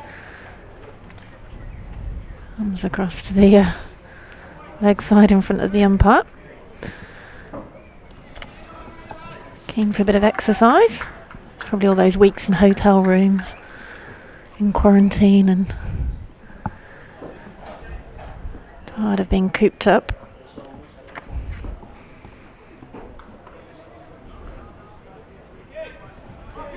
Clever by Vessels this time, just dabbing the ball away and keeping the score ticking over. Rotating the strike. As you say, until the match is finished we don't quite know how the wicket's playing or what exactly is a good score.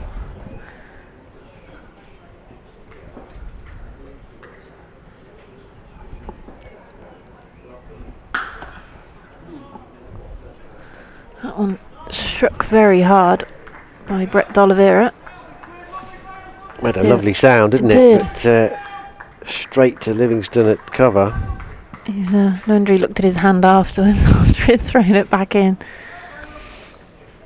But that stings.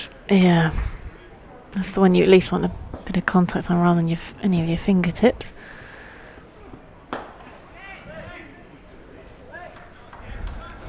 Leg side.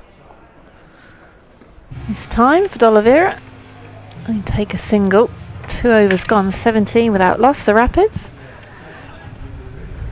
8 off the over. That's a very good start. They only require just under 6.5 to win the game. Lancashire had 3 overs where they scored 10, but never allowed to get more than that. Partly down to the good bowling and also the nature of the surface. Tough to play his shots, tough to accelerate.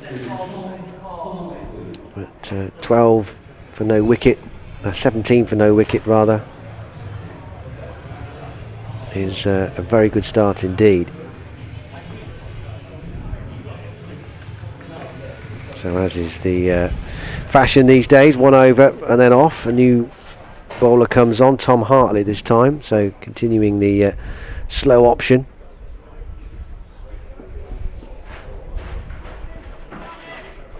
Starting with a wide. No extras in Worcestershire's innings either in the field, which is a terrific effort. Second time in 3 matches they've been blemish free in terms of extras.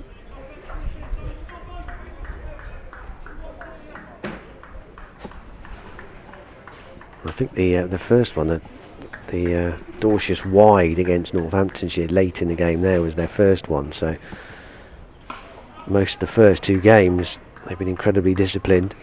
It was late in the game, wasn't it, that one? They'd done well again. But they have been uncharacteristic with their catching today, dropped 3.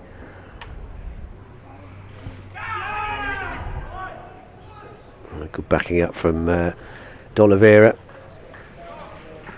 Vessels had to trust his partner there because he wouldn't have seen exactly where that would have gone.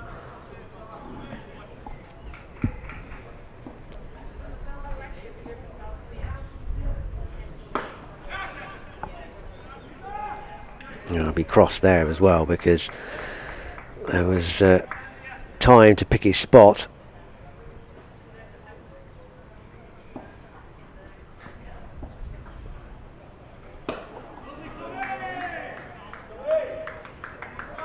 It just sounded a bit sort of thick on the bat, didn't it? The one he didn't when he picked up the field, didn't sound quite right.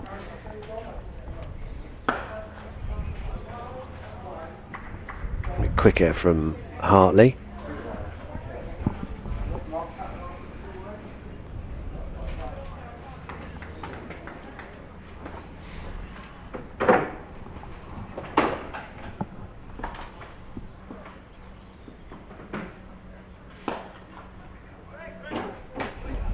Made his breakthrough last year, Tom Hartley, into the Lancashire first team setup. Played a handful of Bob Willis Trophy games the back end of 2020, and of course part of finals day last year. Lancashire got there.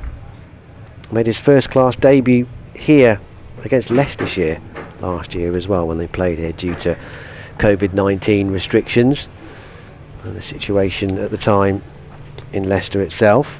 End of the over, 23 without loss, so his first over, Tom Hartley's cost him 6 runs. And Worcestershire's very nice start continues here.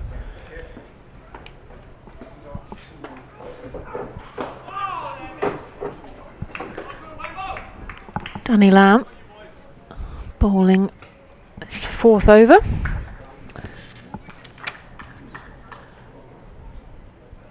Medium pace from the new road end.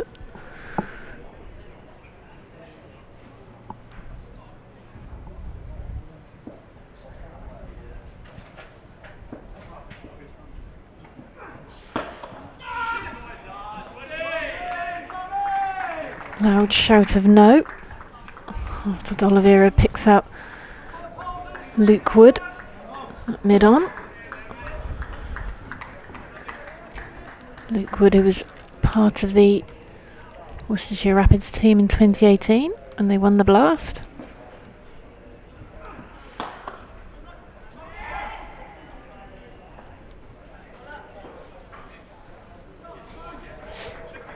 Yeah, Luke Wood, interesting. He's played more T20 games for the Rapids than he has for Lancashire. He was here on loan, wasn't he? Yeah. 2018. Yeah, picked up 8 wickets in that triumph. And the way that one might go out for 4, it does. Can't be chased down by Finn Allen. Well, it's lovely use of the wrist there by D'Oliveira, because he would have seen a man down there at deep backward square, and he's just whipped it round to make the ball go finer into that gap. Nicely manoeuvred.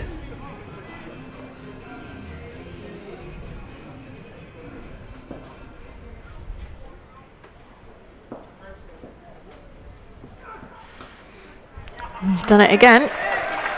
Exactly the same as Dan said, using the wrist to manipulate the ball. Hit between the fielders.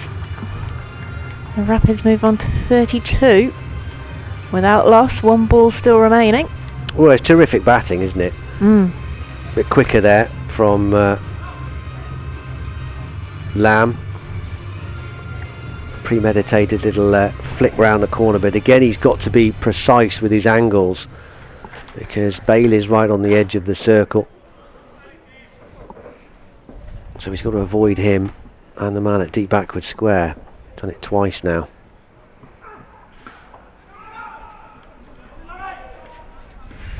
Finishes his over with the dot ball.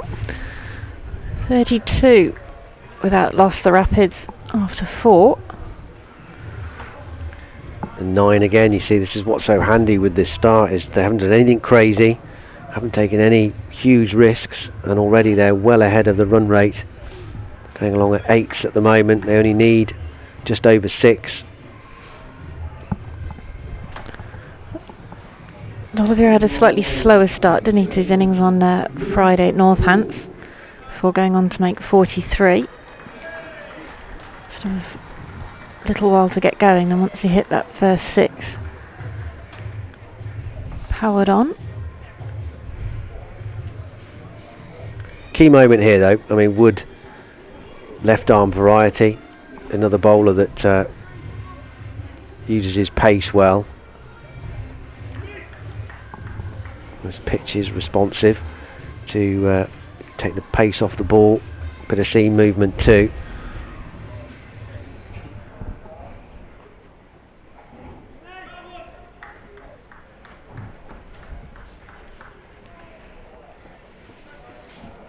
Changing the field a bit, strengthening the ring on the offside.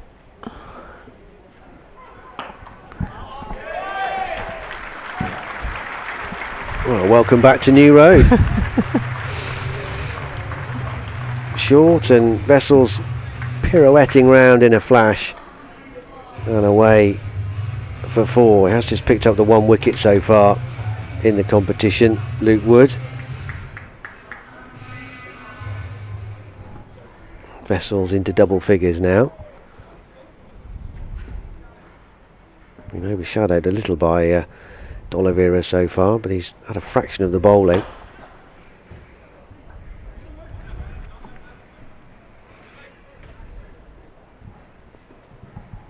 As you mentioned, Dan, it could be time for Vessels to have a bit of a score. I don't want to put another commentator's curse. Well, only Joe Denley and Luke Wright are ahead of him in terms of batsmen who've scored more than 4,000 domestic T20 runs. The highest of 76 against Lancashire. That was 10 years ago when he was playing for Nottinghamshire.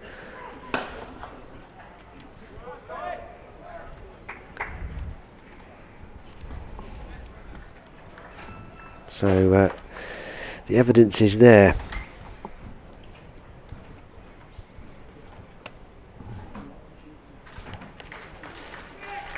Also, we've seen him change his game a little bit. He's not so much a crash bang wallet merchant now, is he? He's tailored his game a little bit, particularly in 2018 and 2019. Being content to sometimes just play the supporting role, take the pressure off himself a little bit. Annoyed there he hasn't cashed in. Not being able to steer it past Matt Parkinson.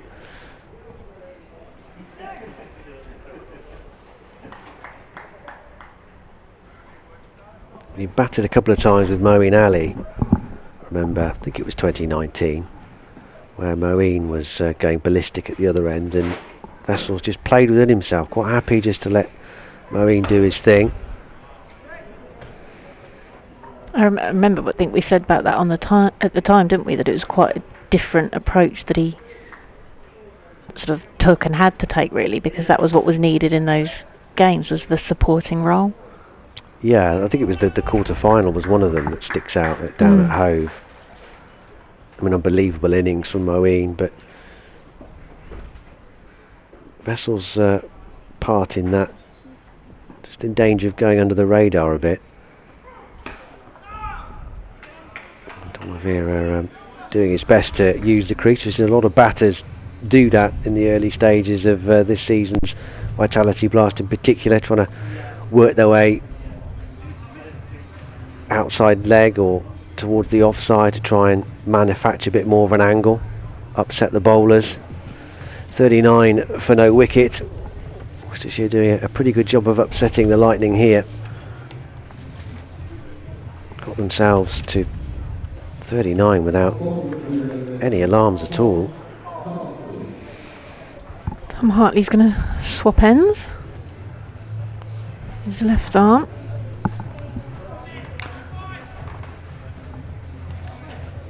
Well, yeah, it's been almost sort of very quiet. They've worked their way up to the 39. Still one over of the power play to go. Yeah, we're 32 for 2, Lancashire. Vessels hits this one away, and that will be 4 more.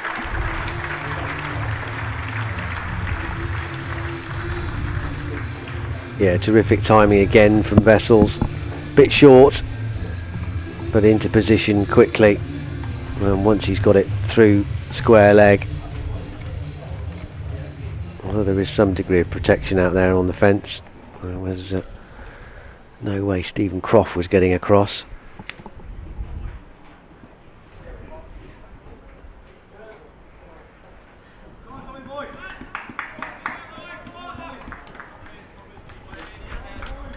Vessels just not quite ready.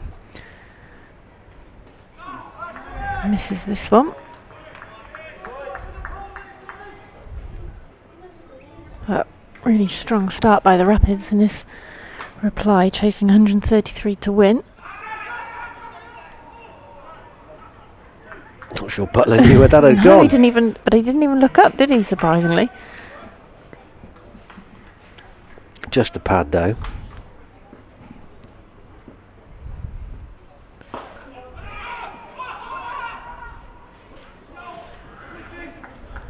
Tried to whip it away again then, Ricky Vessels, but... Oliveira's keenness then almost undid him. Nearly ran out at the non-striker's end.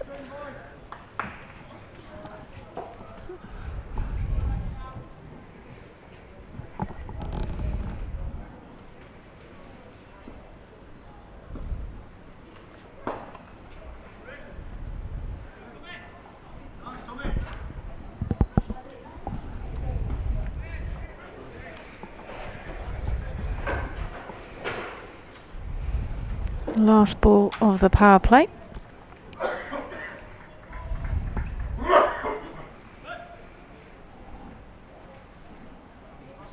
Oliveira checks the field.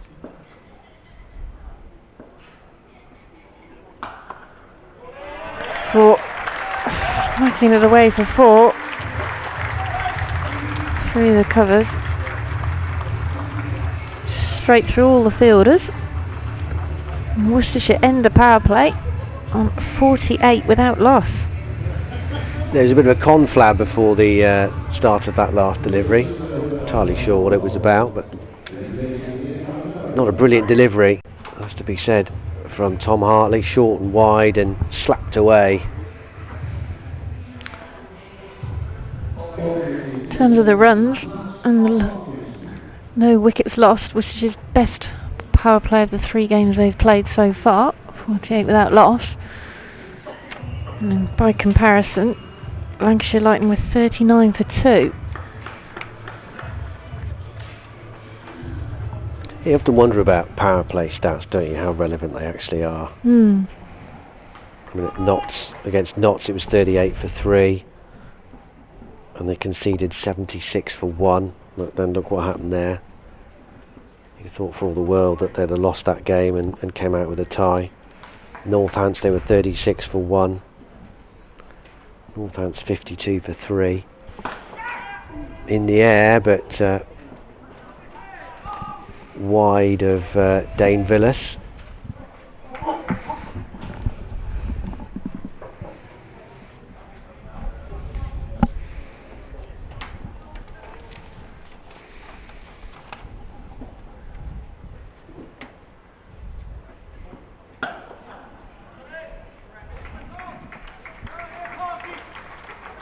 And 50 up for the Rapids.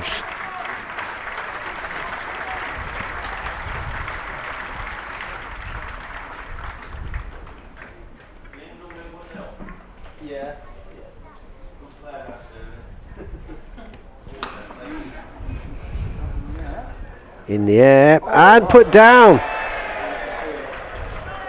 Finn Allen down there. Wasn't sure initially whether that was going to carry, just a bunt from Vessels, and that just seemed to keep going and going and going. And Allen got into position, did the hard work. I should have taken that. That's a bad drop. And a life for Ricky Vessels. Allen called into work here again. Obligatory irony from the crowd.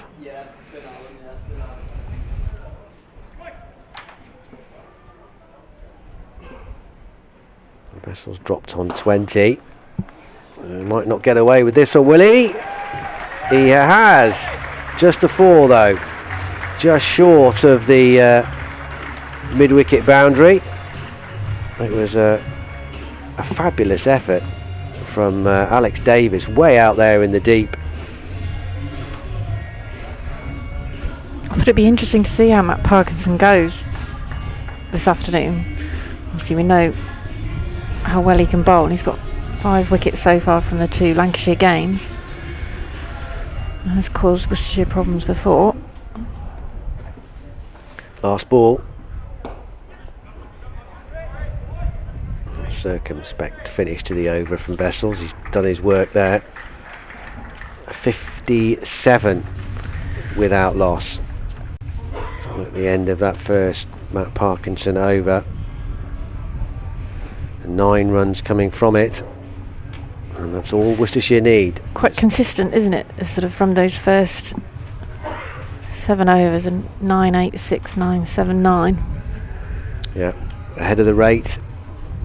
They've had their first let off with that drop from Finn Allen off Ricky Vessels. Interesting with the, like you say, the number of drop catches today.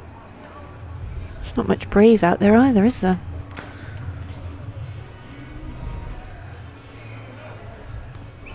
Danny Lamb is back. First over cost 9. At the moment, Lancashire needs some kind of inspiration from somewhere.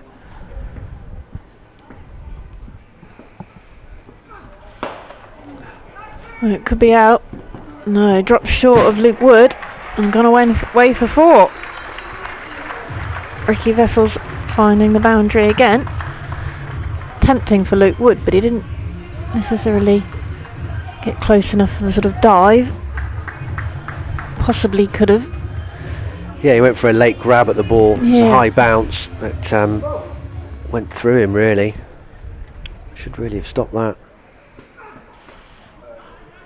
Vessels tries again, but just turns it around more of an under edge on that one. Couldn't quite time that one. But still they race through for the singles. Running the singles as well.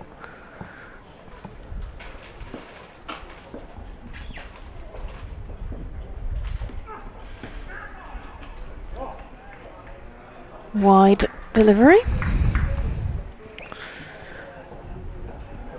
The second wide of the afternoon. Lancashire.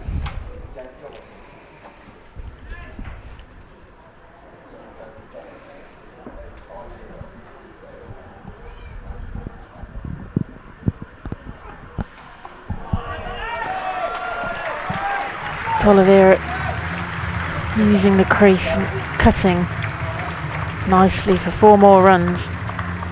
Worcestershire seem in a fair hurry to knock these runs off. Always interesting with the Duckworth-Lewis score, which is on 43. Worcestershire now 67 without loss in the 8th over.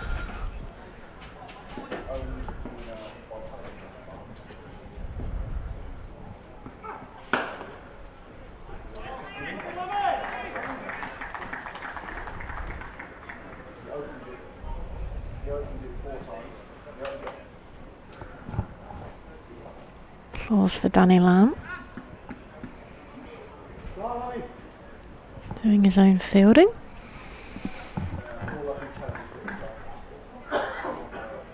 Not a lot of chatter in the Lancashire team at the moment in the field.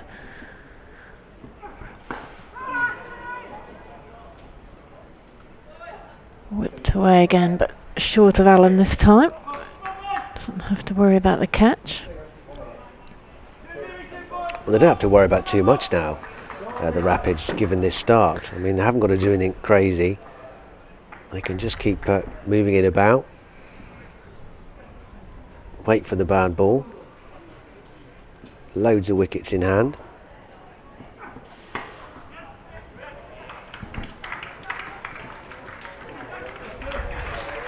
Well, terrific work in the field, though. Lancashire, of course, will give it absolutely everything. They'll think that this game is not lost yet, but at the moment it's heading that way. 11. 70 without loss. Yeah, 11 off that second over from Danny Lamb.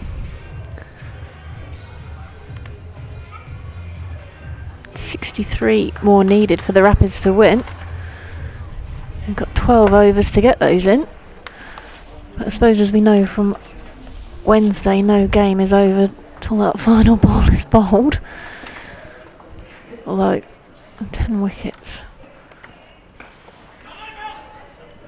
Oh, runs here.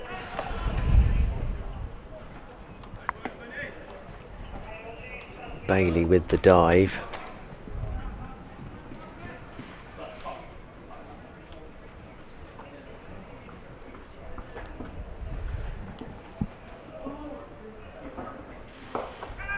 Vessels goes big again. It's a slight top edge, but he's placed it well enough and it's got enough on it. Just enough legs to get it over that rope. for a 6 to Ricky Vessels, his first of the innings to go with his 4-4s, and Worcestershire in cruise control here.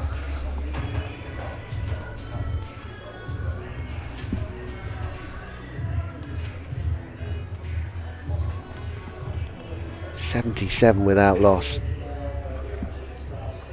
Run rate required now under 5, going along at more than 9 and over. At the moment it's a cakewalk for them. Vessels goes again. This one is going to drop short though.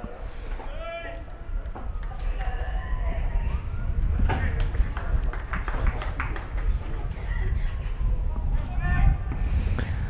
was just looking to see the boundaries. Lancashire hit 10 fours in their whole innings. Worcestershire have already hit the 10.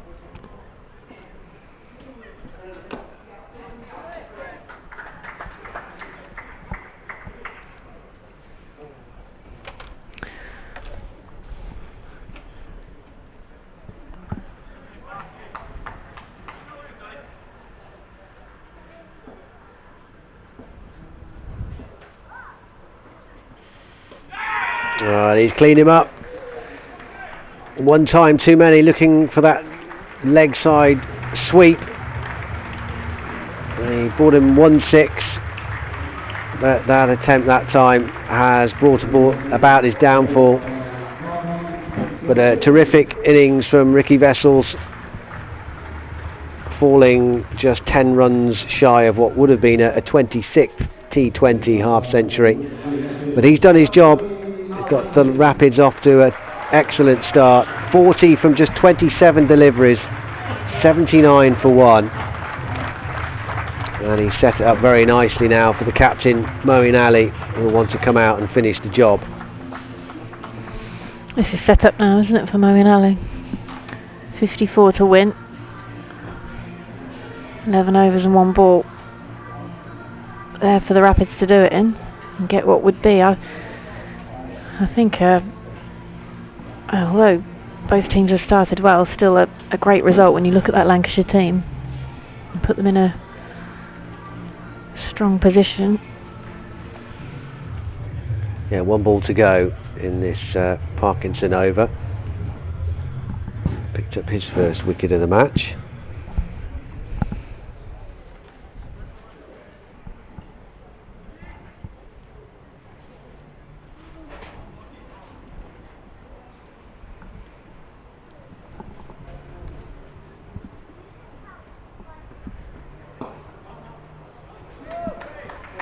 Moeen will take the bowling.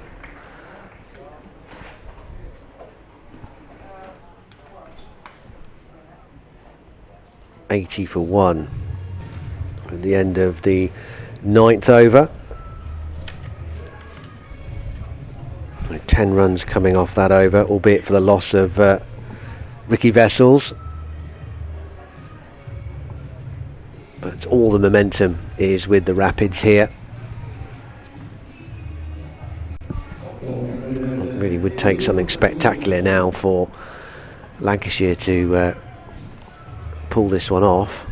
Of course, anything is possible with T20 cricket, but 53 from 11 overs. Liam Livingston swapping ends. Going to roll his second over.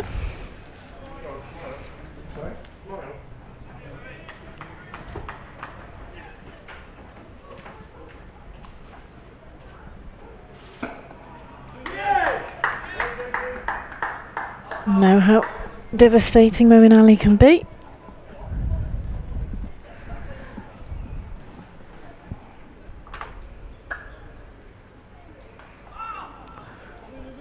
Edge from Moeen Ali, way on the leg side.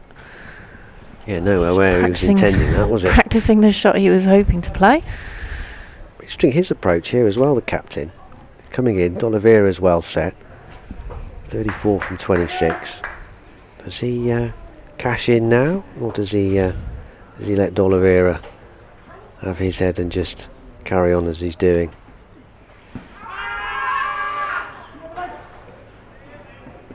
I think when it's Moeen Ali, you could play that either way, couldn't you? But I would imagine perhaps Brett will just say, well, whatever you want to do, captain. I'll go back into my shell. It's all Yeah, yours, mate. It's all yours. Have some fun.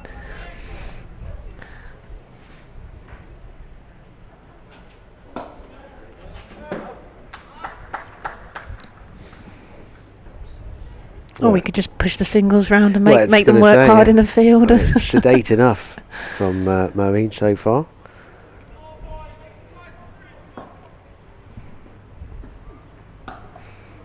Full ball there from Livingston. Just one from it though. Oliveira wanted to hit that slightly differently. Practice on non-striker's end. See what Moeen does this ball. No, still fairly sedate. Thanks, Finn Allen. Come off the boundary in front of the ladies' pavilion. Halfway stage, 85 for 1 Worcestershire Rapids. Going along very nicely, and I have to say this isn't quite the game I was expecting. No, me neither. Absolutely. 5 runs from that over, they just keep ticking along. And now just 48 needed. You can see the run rate has always been firmly within their control. Worcestershire always been ahead of Lancashire.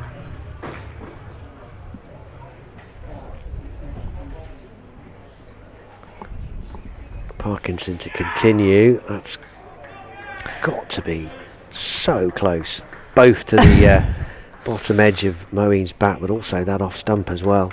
I think the reaction from Parkinson says all, the hands over face for a number of seconds.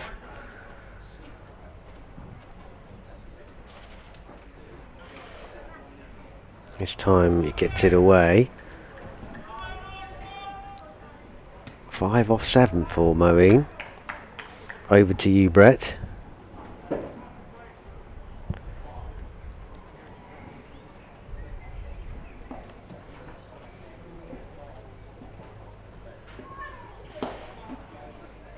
Incidentally, if you want to get involved in what remains of this game, please do. Wherever you're watching this coverage from, you can find us on Twitter. Just use the hashtag Rapids. That's the official Worcestershire Twitter and of course. In the air for a while from Moeen, but he's placed it beautifully. Just for a split second, cover might have been interested there, but it's so well placed and timed that there was never really any danger. 91 for 1. I didn't even move in the end anyway, did they? No. Livingston there. Beautiful shot. Oh, well, that's a terrific take. Low down. Great piece of work from the captain, Dane Villas, there, because that never got more than a couple of inches off the turf. And Moeen has gone. The very next ball, after creaming that glorious 4 through the covers, it's a really smart catch by Villas. And he's gone for 9, and the Rapids lose their second wicket at 91. It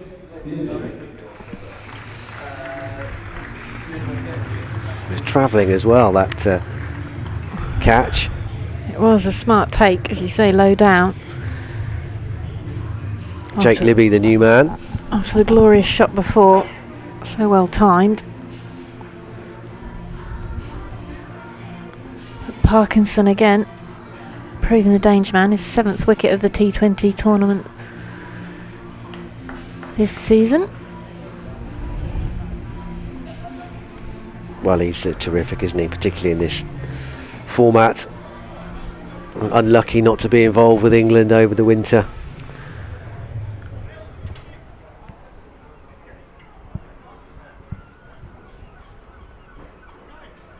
Jake Libby, certainly the man in form in the Caddy Championship, and started this tournament well, of course, with that 52 against the Outlaws. And he will want to now see this home with Brett D'Oliveira.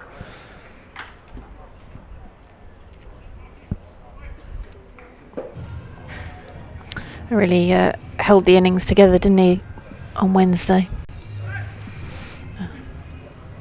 So that 52.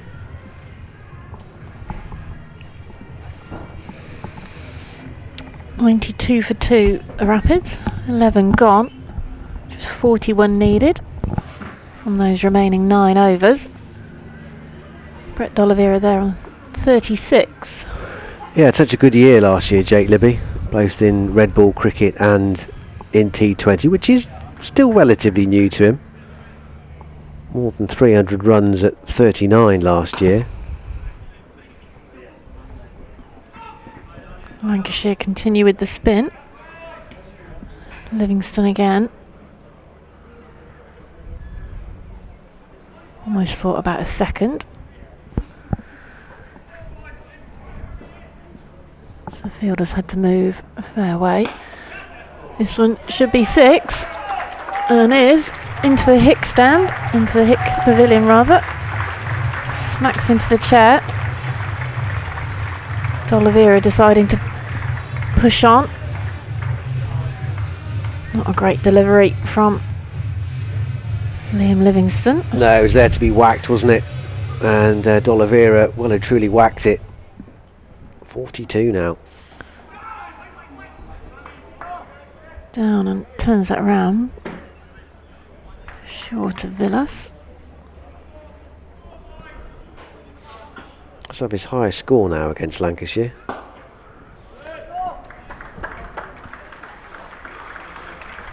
A 100 up for the Rapids in the 12th over.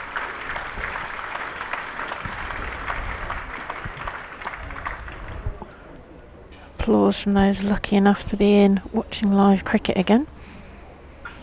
That 6 from D'Oliveira took him past the 37, his previous best, which he got up at Old Trafford in July 2018. Well, he's been the glue of this innings in this what looking like a successful Rapids chase.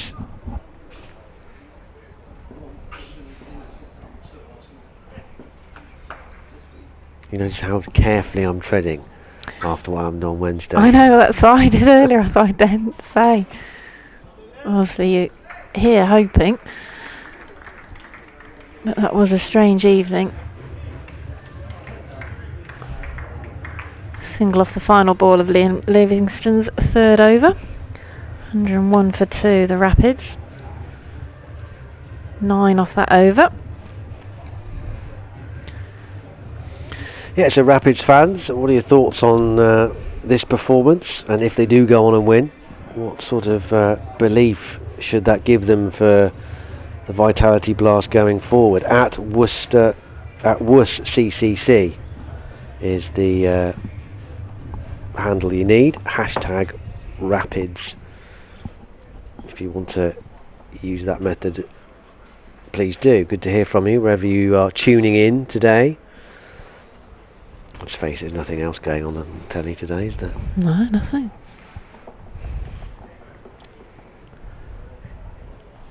Nearly full time, isn't it? You don't want to know the score, do you? So no, I won't tell you. I'm not bothered. The big game for me was yesterday. A lovely start there from Livingston. I thought you were going to say Wales for a moment. No. No doubt I will hear all about it when I get home. Sal, already. You've moved on. Good. 32 needed. I've got to be quick here. Unfortunately for the Rapids, Libby was. He was running to the danger end, so D'Oliveira rather. Wasn't the best throw from in close from Danny Lamb either, was it really? No. High. Just Butler stretched out an arm, head height. Looked like he might have been okay, D'Oliveira. And no slip in place. That'll run away, won't go for 4. And they come back for 3.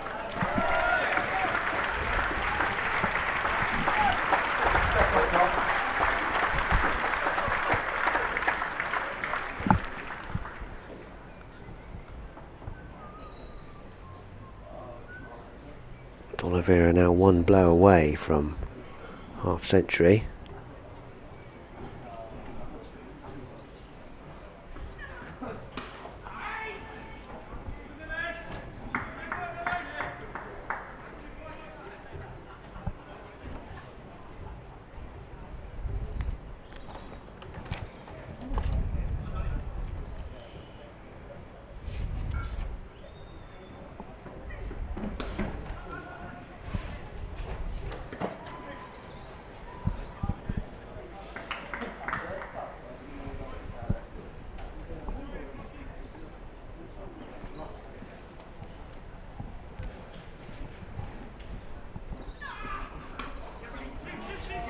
They want 2, and they should get it as well.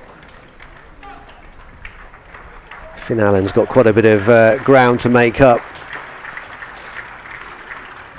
Energetic stuff again between the wickets from the Rapids. The end of the over, 107 for 2 at the end of the 13th over. So 26 needed with loads of time. 7 overs to be precise. Matt Parkinson finished his 4 overs, 2 for 32. Getting both the Worcestershire Rapids wickets this afternoon, and Livingston is going to bowl his final over. Waited for by D'Oliveira, who will come back for 2 this time.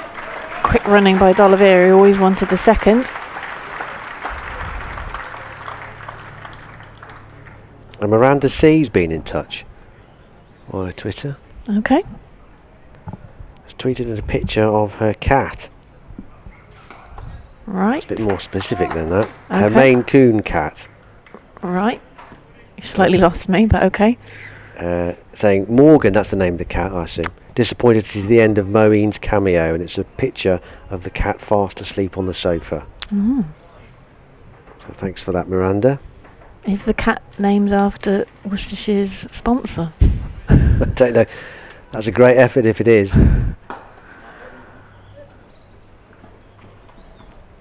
But Morgan, the cat, is not impressed with the cricket. well, he's relaxed, casual, thinks his job done.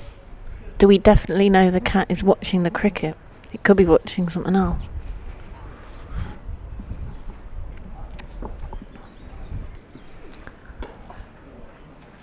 And single taken by D'Oliveira to bring up his 50. 50 from 36 balls this afternoon. Yeah, what a good knock it's been. Really good stuff from Brett D'Oliveira. Held this reply together superbly, a 6th T20 half century. And it looks like being a match-winning one with a bit to spare. Goes with his 43 on Friday night, and perhaps enjoying his role opening the innings with Ricky Vessels.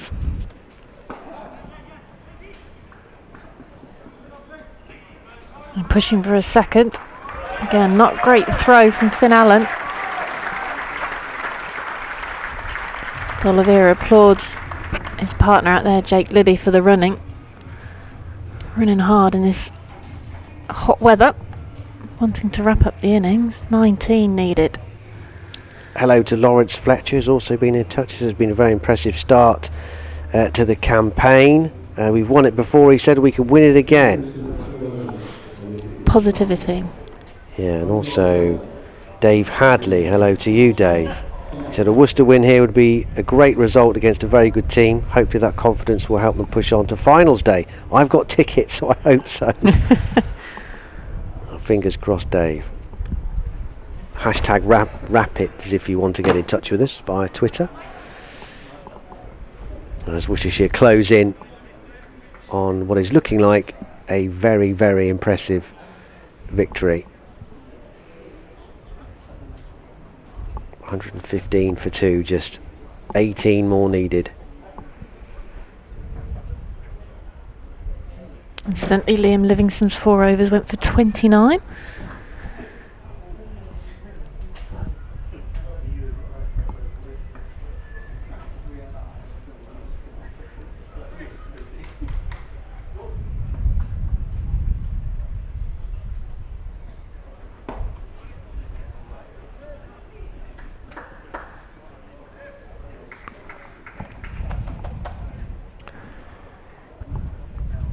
The other unbeaten side in this group, Durham, also in action today.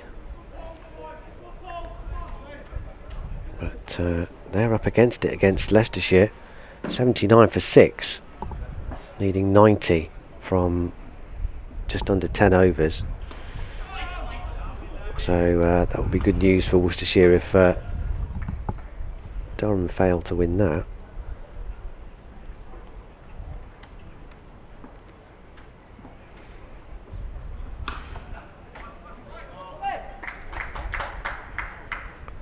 And we would go to the top of the table if they can close out victory here. Early stages, of course, long way to go. 14 group matches this year. Most of those will be played without Moeen Ali, which is not a inconsiderate issue for them. Libby just wrong footing Davis there. Take the single.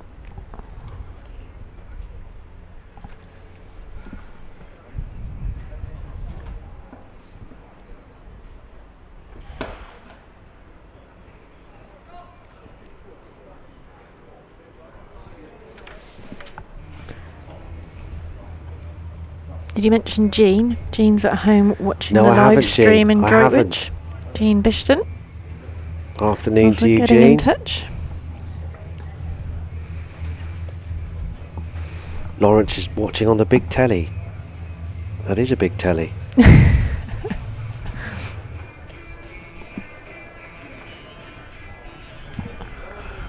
End of the over then, 119 for 2. Just 5 overs to go now, but Worcestershire just a small matter of 15 to go. Matt Parkinson, the only bowler really to have caused any remote trouble. But D'Oliveira's played splendidly. And you'd have put Parkinson really as one of the danger men in terms of the Lightning bowling, wouldn't you, for Worcestershire this afternoon ahead of the game, so it's no big surprise.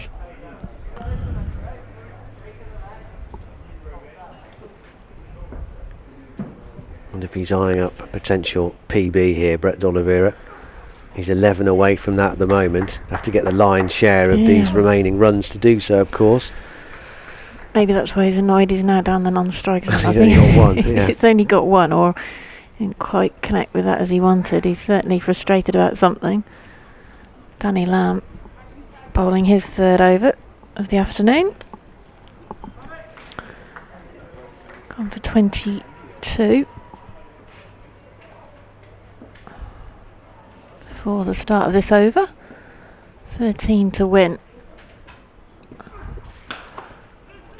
Libby hits that away. Sounded nice off the bat, that one. Through the covers.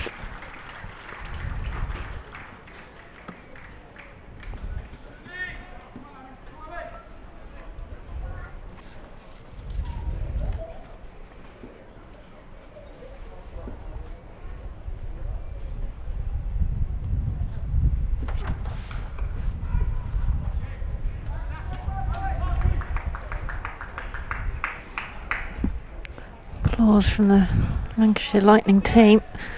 That dot ball. Well, they'll keep going to the end, won't they, obviously, but they must know now that this game is as good as gone for them.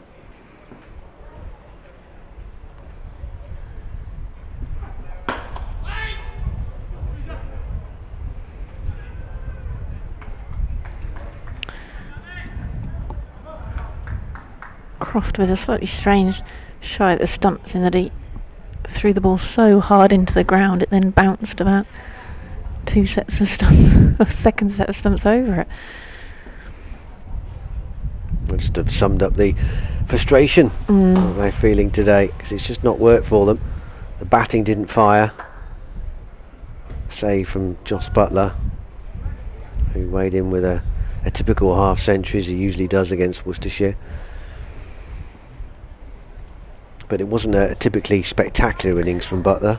It was just a steady accumulation more than anything else.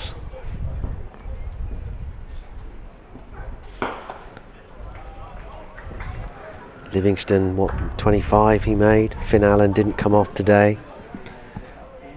No one else really got going apart from Butler. As you say, it wasn't a sort of typical Butler innings in that sense, was it? It wasn't the fireworks or anything. Well, he quietly got his way there, didn't he, really? I mean, 2 4s and 2 6s in his innings. 55 off 46. But as the run rate worm shows you, Worcestershire have never been in any danger of falling behind in this run chase. It's been perfectly paced. They've got ahead early and they've stayed there. It's that start, really, wasn't it, as well, the difference, without losing the wicket. Yeah, I mean, 79 for that first wicket obviously makes a massive difference. 9 runs to win then. We'll look to try and finish it in this over. D'Oliveira on 55 has got to get the lot, and even then that would only tie his personal best. If he could hit a couple of boundaries. It's possible. He won't be thinking about that, I wouldn't have thought. I think it's up there on the big screen then, just in case. Just in case he's aware. 9 to win then, and plenty of time to get them in. Wood changing the angle of attack from over to round the wicket. That's all a little too late for Lancashire now.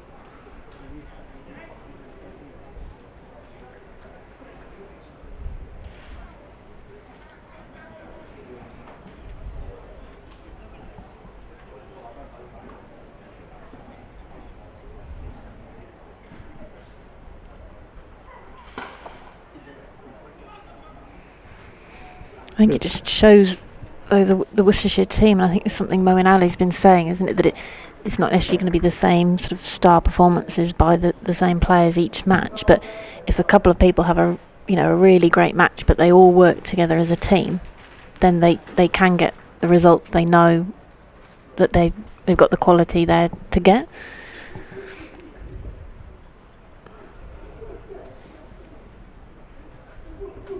Eight to win, and Wood's not happy. John Lathan, hello to you, John. Sent us in a picture of he's watching the stream on his iPad or tablet, one of the two. Game looking good, pictures looking good, commentary is sounding good. Right, have you paid John? I haven't. No, but I we'll take that. Thanks, Uncle John.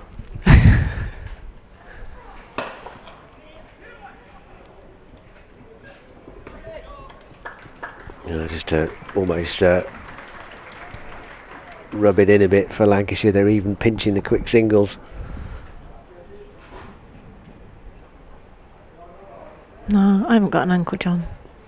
Propster 1, I don't know whether they've got an Uncle John. Watching Dolly's flashing blade and the confidence with which he's playing is turning back the clock some 50 years for me. A joy to watch, he says. Nigel Bradford. Clubbed away. D'Oliveira is trying to finish it in style here.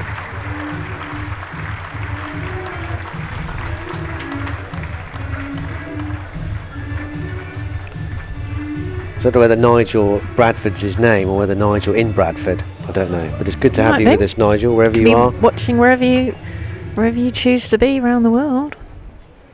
3 to win then. Another blow like that would win it.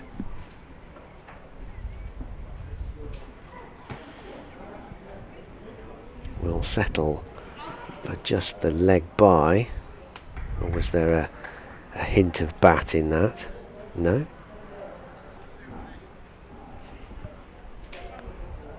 Single it is. 2 to win. To get a tie from here for the Rapids would be atrocious now. I still didn't see that coming on Wednesday. Credit to them for hanging in there, though. This might be it. Calling for 2, but I think they're going to be denied. That was the call from Jake Libby. I think it was mentioned after that really for Worcestershire would have felt like a win coming off the back of that game, though, wouldn't it? Scores are level then, with 3 overs to go.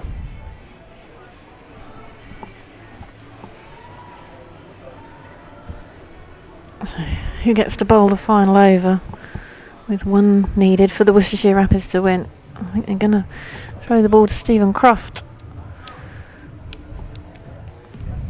Joe Webber, hi Joe, enjoying the match from the comfort of home. Too hot to sit at the ground, would have looked like a lobster. Well, it's good to know that you're still following us and you've enjoyed today's coverage and what will be a tremendous Worcestershire Rapids victory, seeing off one of the form teams, one of the heavyweights of T20 cricket. 1 to win then. Croft to Libby. Oh, tempting to take the quick single, but the Lancashire Lightning are in close, both on the leg side and the off side. This time they do pinch a quick single, and that wraps up the victory for the Worcestershire Rapids. A fantastic afternoon, a great performance really by the Worcestershire Rapids, who have won with nearly 3 overs to spare, losing just the 2 wickets. Well, it doesn't get much more impressive than that, I don't think, when you just have a look down the Lancashire team sheet. It does make you shudder a little bit, because there are some fantastic players, some great names and intimidating batting, but it hasn't worked for them today. And yet again, the Worcestershire Rapids have turned in a thoroughly professional, disciplined, and apart from, I think, 3 catches were dropped, that's the only blemish today, but they've been absolutely terrific apart from that. And Brett D'Oliveira, what an innings he's played, 61 not out. He's just missed out on setting a new career best in this format, but he won't worry about that. All smiles. And Worcestershire never really looked in any trouble, and if winning a game of cricket can be easy, then Worcestershire made it look about as easy as it's possible to get, seeing off this heralded Lancashire Lightning side very easily by 8 wickets. Well, they've been put as one of the teams to watch, haven't they, this season, the Lancashire Lightning, and obviously after the start they'd had 2 from 2, 2 wins from 2 coming into this game, Lancashire, but Worcestershire nearly equalling that with the tie in the win. It's only their 4th win against Lancashire in T20 cricket. That's in 19. This is the 19th season, isn't it? Yeah, I know.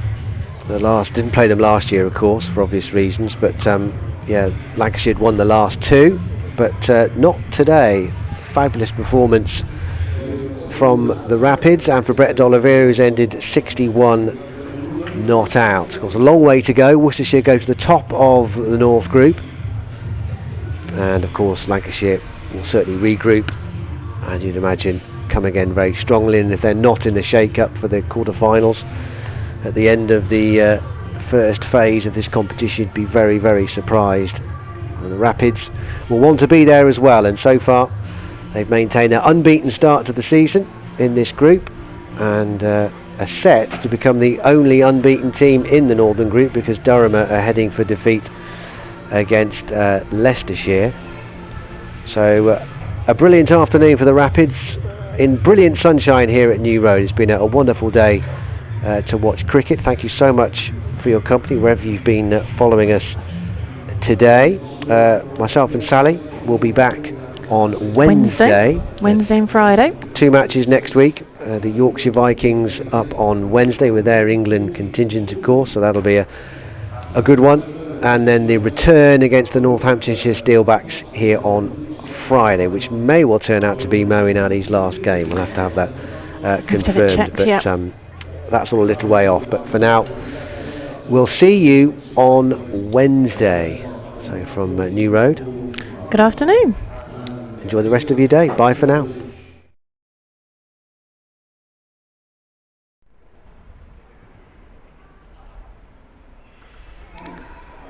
He should get the wicket. He does, the wicket of Finn Allen. Straightforward catch in the air. Wonderful stuff. That's big. First 6. 3 years between appearances between 2016 and 19. Gone. Oh, he's crossed with himself there, Davis. He reached for it. Moeen Ali to finish this over. This has gone high in the air. But he's gone for 6. 6 for Josh Butler to.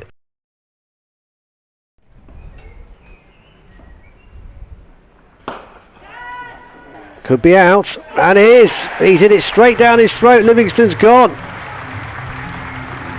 I think it's obviously what's brought him a lot of success. I'm reaching for it, but fantastic fielding.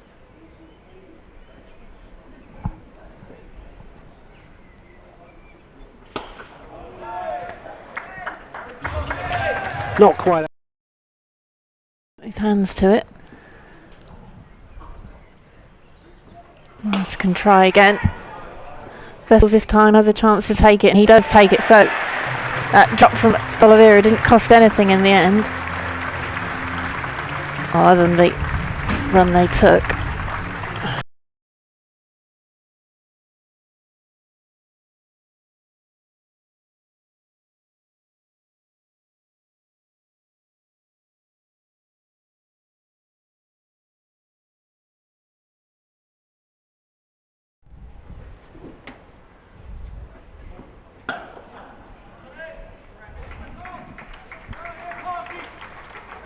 And 50 up for the Rapids.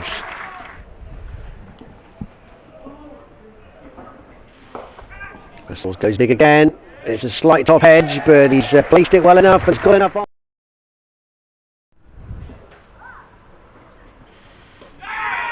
He's cleaned him up. Livingston there. Beautiful shot. Oh, well, that's a terrific take. Low down. The fielders had to move a fair way. This one should be 6. And it is into the hit stand. Into the hit. Let's have his highest score now against Lancashire.